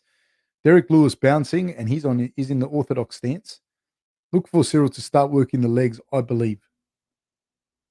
There it is. The oblique kick doesn't land, but he's thing, and you got to be careful. You got to be fainting because Lewis will throw that overhand right, and he'll kill you if he catches you.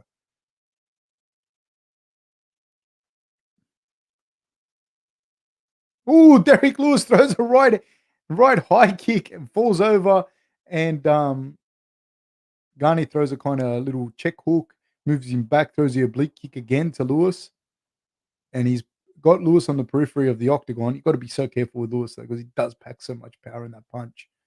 Lewis momentarily switches to southpaw, a stance that he's not as versed with. Throws an awkward kind of left kick to the body, does Lewis. Nice oblique kick by Ciryl. Cyryl's got his hands down, relaxed. So this is the problem here. This is when we're talking about endurance and that. In this position here, Lewis is completely reactive to, not completely, but very reactive to what Gane's going to do. And that starts to fatigue you as well. That starts to fatigue you a lot. But he also knows that he can crack Ciryl at any point, in the fight. Another little leg kick landing by Ciryl. He's landing the leg kicks. His arms are nice and relaxed, the Cyryl's, whilst Lewis is having to hold his hands up the whole time.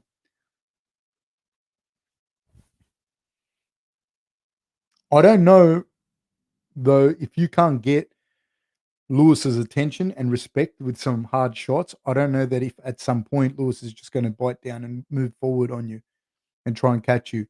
You know, it's so.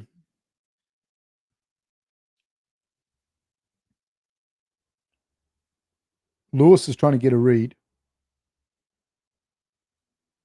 Oh,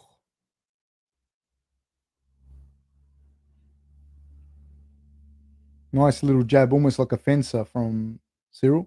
Ciryl moves so well.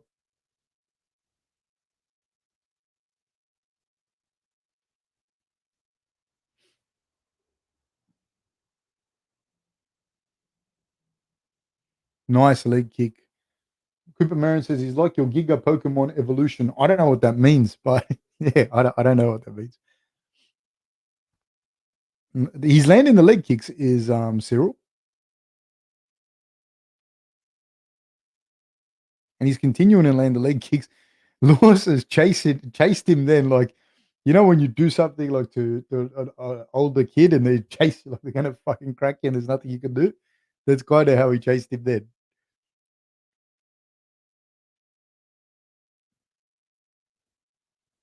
And the leg kicks don't seem like they have right to the body from Lewis. The leg kicks don't look like they have a hell of a lot on him from Ciryl, but you gotta remember he's a big heavyweight, doesn't have to throw. Ooh, he hits Lewis hits him low. You don't have to throw with a lot of stuff. There's a big leg chopping down on your leg. Oh, I forgot my time clock. Sorry, guys.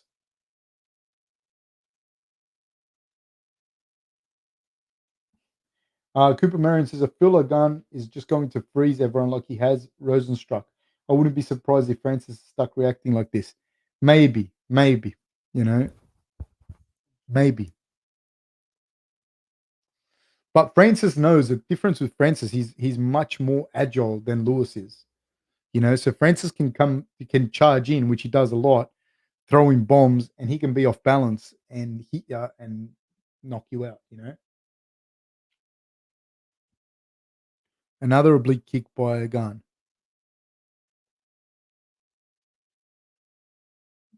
Good little exchange. Body lock by Ciryl, and Ciryl breaks off the body lock, throws a left high kick, and again with a leg kick, Ciryl. He didn't really even attempt to take Lewis down then, which I found interesting. Again, Lewis swinging for the fences.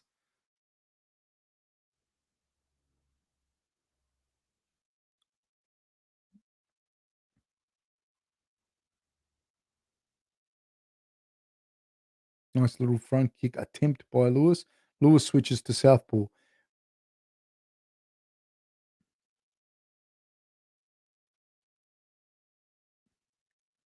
And then Ciryl is in orthodox now, which is smart.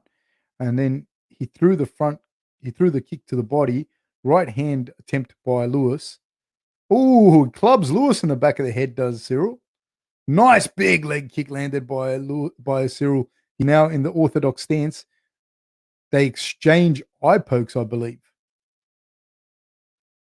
Now from the orthodox stance, he throws some big leg kicks, does Ciryl.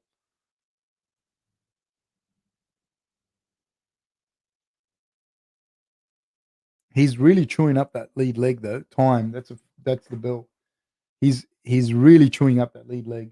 Cooper Marion says Derrick moving his head a lot, and I think it's probably just going to tie him with Gane's feints. Yeah, 100%. Um, he's eating a lot of leg kicks. Is Derrick Lewis? Derrick Lewis can land a shot at any time, but the way that he's fighting now, like this, the trajectory is not one that's going to get him a win. But he can land that shot at any stage.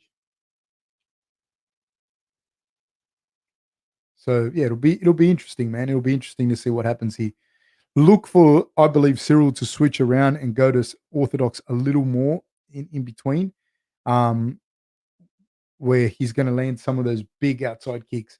He probably only has to because he's landed a lot of little ones, but he probably only has to land another 3 or 4 before he really compromises Lewis's legs. Um,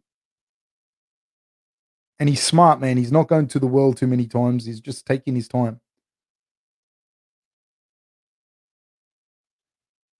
Yeah. Cooper Riley says, anyone know who took the first? I would imagine that it was Ciryl. I think it got him by a fair stretch, in my opinion. Look for the leg kicks here from Ciryl. Looking for little oblique kicks from the back leg, then he feints on the oblique kick. From orthodox here, the legs kicks are going to come real hard from Ciryl, but he beats him to the jab. He has to set it up properly though. He has to set it up nicely. Nice jumping high kick from Lewis. Oh, he hits Gane with a leg kick of his own, does Lewis.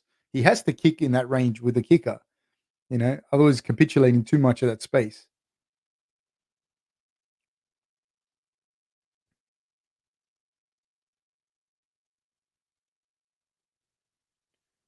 Ciryl switching back and forwards from southpaw to orthodox, doing a good job. He's looking for the angles. And I believe it's to keep chopping away at that leg. He does so with the lead foot from southpaw, and he does that quite well, but it doesn't have the same zap. There we go. Nice little. It wasn't huge. He didn't load up on it, but he did connect it with that low kick on Lewis. Did Gane.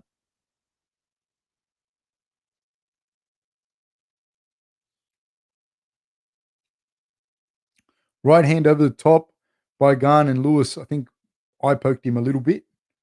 It's funny to say I poked him a little bit, like it's okay. Fab, do you think Aldo would beat up a pissed off Hawaiian wallaby? Nah. Wallabies and kangaroos are fucking strong, dude. If they really want to get you. If they don't want to get you, they won't. They'll hop away. But if they really want to get you, no. They'll just disembowel you, dude. They'll kick the shit out of your stomach, go back on their tail, then they kick with both feet. With big claws that they have. Nice body kick by Gane. Lewis comes in with a flying knee himself.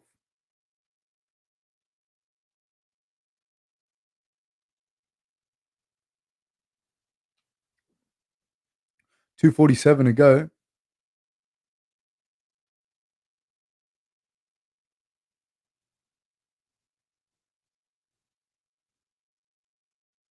Now Lewis puts Gane up against the cage, and he's got a double underhooks here. I don't know. He's not going to be able to do much with it. Um, Ciryl won the underhooks, and now he's pushed Lewis up against the cage, landing some nice knees to the legs. And man, don't think that they don't hurt. They do hurt. And if you've already been taking damage to the legs, this doesn't help. This is not a massage. This is not therapeutic. This only makes it worse. And it's only going to expedite the loss of your lower limbs. What round are we at? Beetlejuice was second. Second one.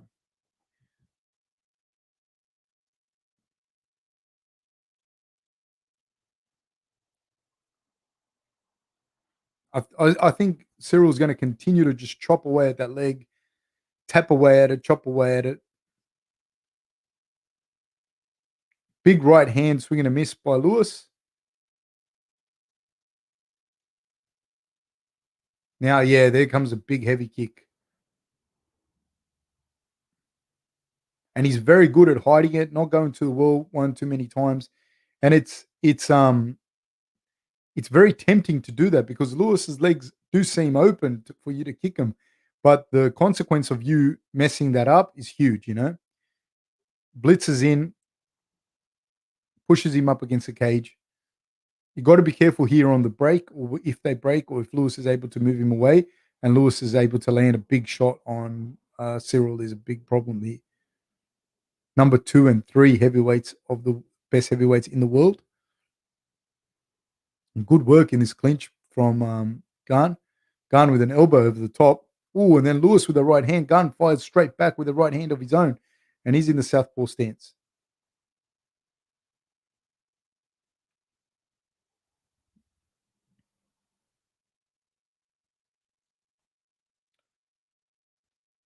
Lewis can't, like, he's lost both rounds at this point.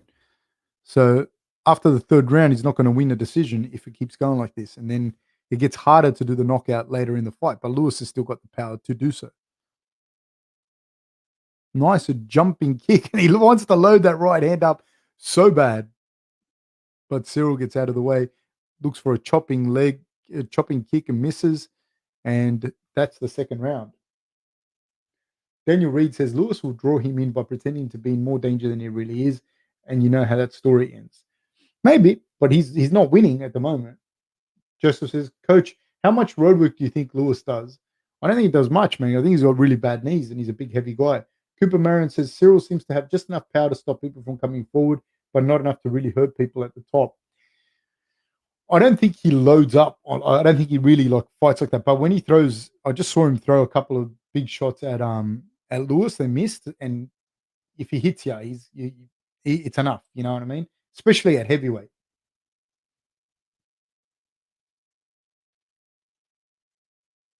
So yeah, Chris K says, Cooper, I think Ciryl doesn't intend to knock out his opponent unless he has a good opportunity. Yeah, he doesn't load it up, you know what I mean? He doesn't load it up. He's looking to get that thing, but every now and then he mixes it up, and that's a sign of a good striker. Is every now and then he mixes it up and he throws bombs, you know? So it's a tough person to get a read on. And he can do this for 20 rounds if he wants.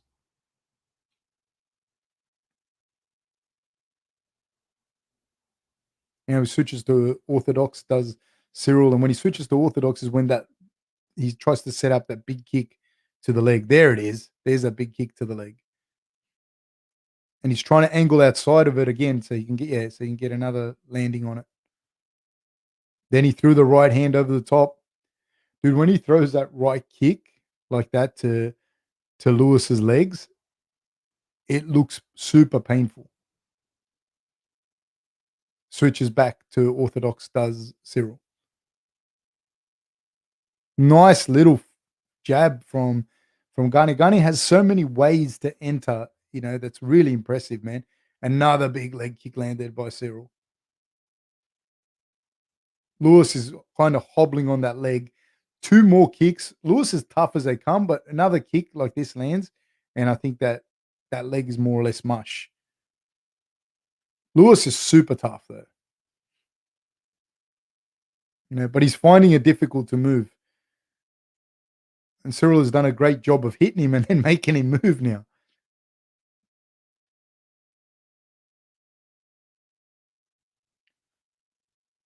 You can't take too many more of those kicks like that. Like the big flush ones like that. Oh man. They exchange in the center, they clash, but Cyryl's able to just move him, showing lots of different feints. Lewis throws a big high kick with his right foot. Switches to southpaw, does Lewis. Front kick from Gane.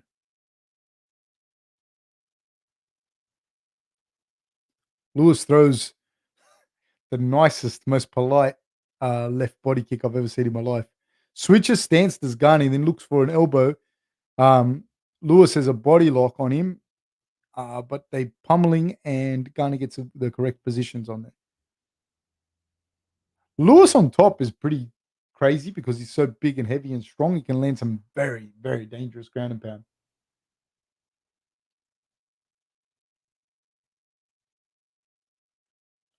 Chills his health, and does Lewis look like he's losing a fight and then comes back to win it nearly every time, dude. Nearly every time.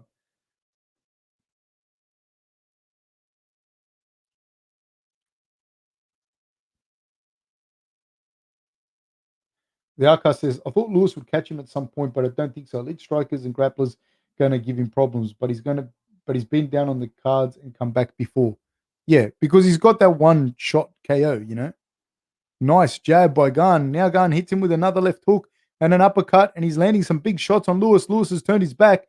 Big shots landed by Gane. There's 1 minute 46 seconds to go. He's landing some big shots. Is Gane. Lewis throws one back and regains a position. Nice uppercut by Gane. Those shots that Gane was throwing were fucking big, man. That Ciryl threw. Now Lewis, they're exchanging in the pocket there. Lewis falls over, eats a big knee from Gane. Gane is landing a lot of shots on Lewis now. A lot of big shots. Big shots landing on Lewis. Lewis is tough as they come. 1 minute 18 seconds to go. Lewis, his mouth guard had fallen out. 1 minute and 13 seconds to go. Oh, takes a head kick, does Lewis. Lewis throws a right hand of his own. There's 1 minute to go. Lewis throws a right hand of his own. He's hurt, is Lewis. He is hurt. He's very, very hurt. It's almost over. This fight's going to be over. It's 55 seconds to go. Gane is hitting him 30 fucking more times than is necessary. It's over. It's over. And Gane stops Lewis in the third round. Very, very, very, very, very impressive. Christian Lawrence says, Fab, Lewis is being one dimensional. He isn't even using his jab. I can understand Gane is hard to find, but he needs to use more weapons. In fairness, though, in fairness to Lewis, the only weapon he's ever used is the right uppercut and the right overhand. Like he's never been, and he pushes off on the armpit to escape side control. He's never been like a diverse striker. He's never, you know, so I don't think anyone was expecting it to be different. Um, the thing I was going to say now, I don't know. Gane versus Ngannou is different as well because the thing that Ngannou isn't a great boxer either, but the thing is that he can come forward on you, throwing bombs and off balance, clip you, and you're out. Uh, yeah, man, pretty crazy, man, pretty crazy fight. And Gunn has power, dude. He hits with some force there, but he mixes it up so well, so you can't get the timing. You don't know if he's going to throw with power or he's not or whatever.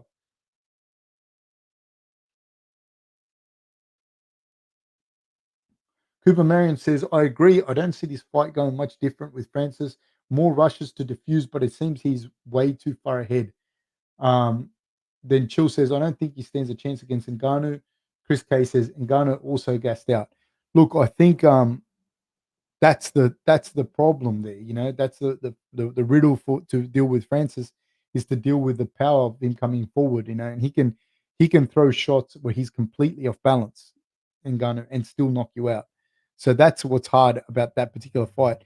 But if Ciryl can make him work, make him stretch that out deep into that third, fourth round, I see Ciryl having a very good chance to win.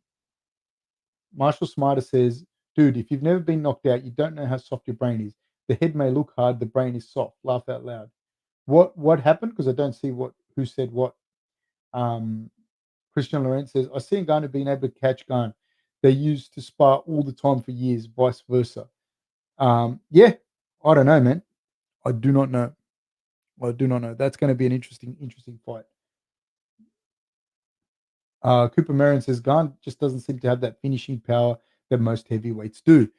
Well, he finished Lewis, man, and he hurt him pretty fucking good, in those exchanges. He just changes it up the way that he does it. He definitely possesses the power, though. There's no doubt that he possesses that power. Um, Marion, yeah, mate, I agree. I can't see anyone at heavyweight beating Gunn. I think we need someone with speed or significantly better wrestling to beat Gunn. Christian Laurent says that fight should be in France. What did you say? That fight should be in France, but it won't be, unfortunately. Marshall Smarter says anyone doubting the power of Gunn, it just doesn't take that much to knock someone out. It's precision that does it. And if you're the size of Gunn, if you're that size and that athleticism, you've got enough power to knock people out.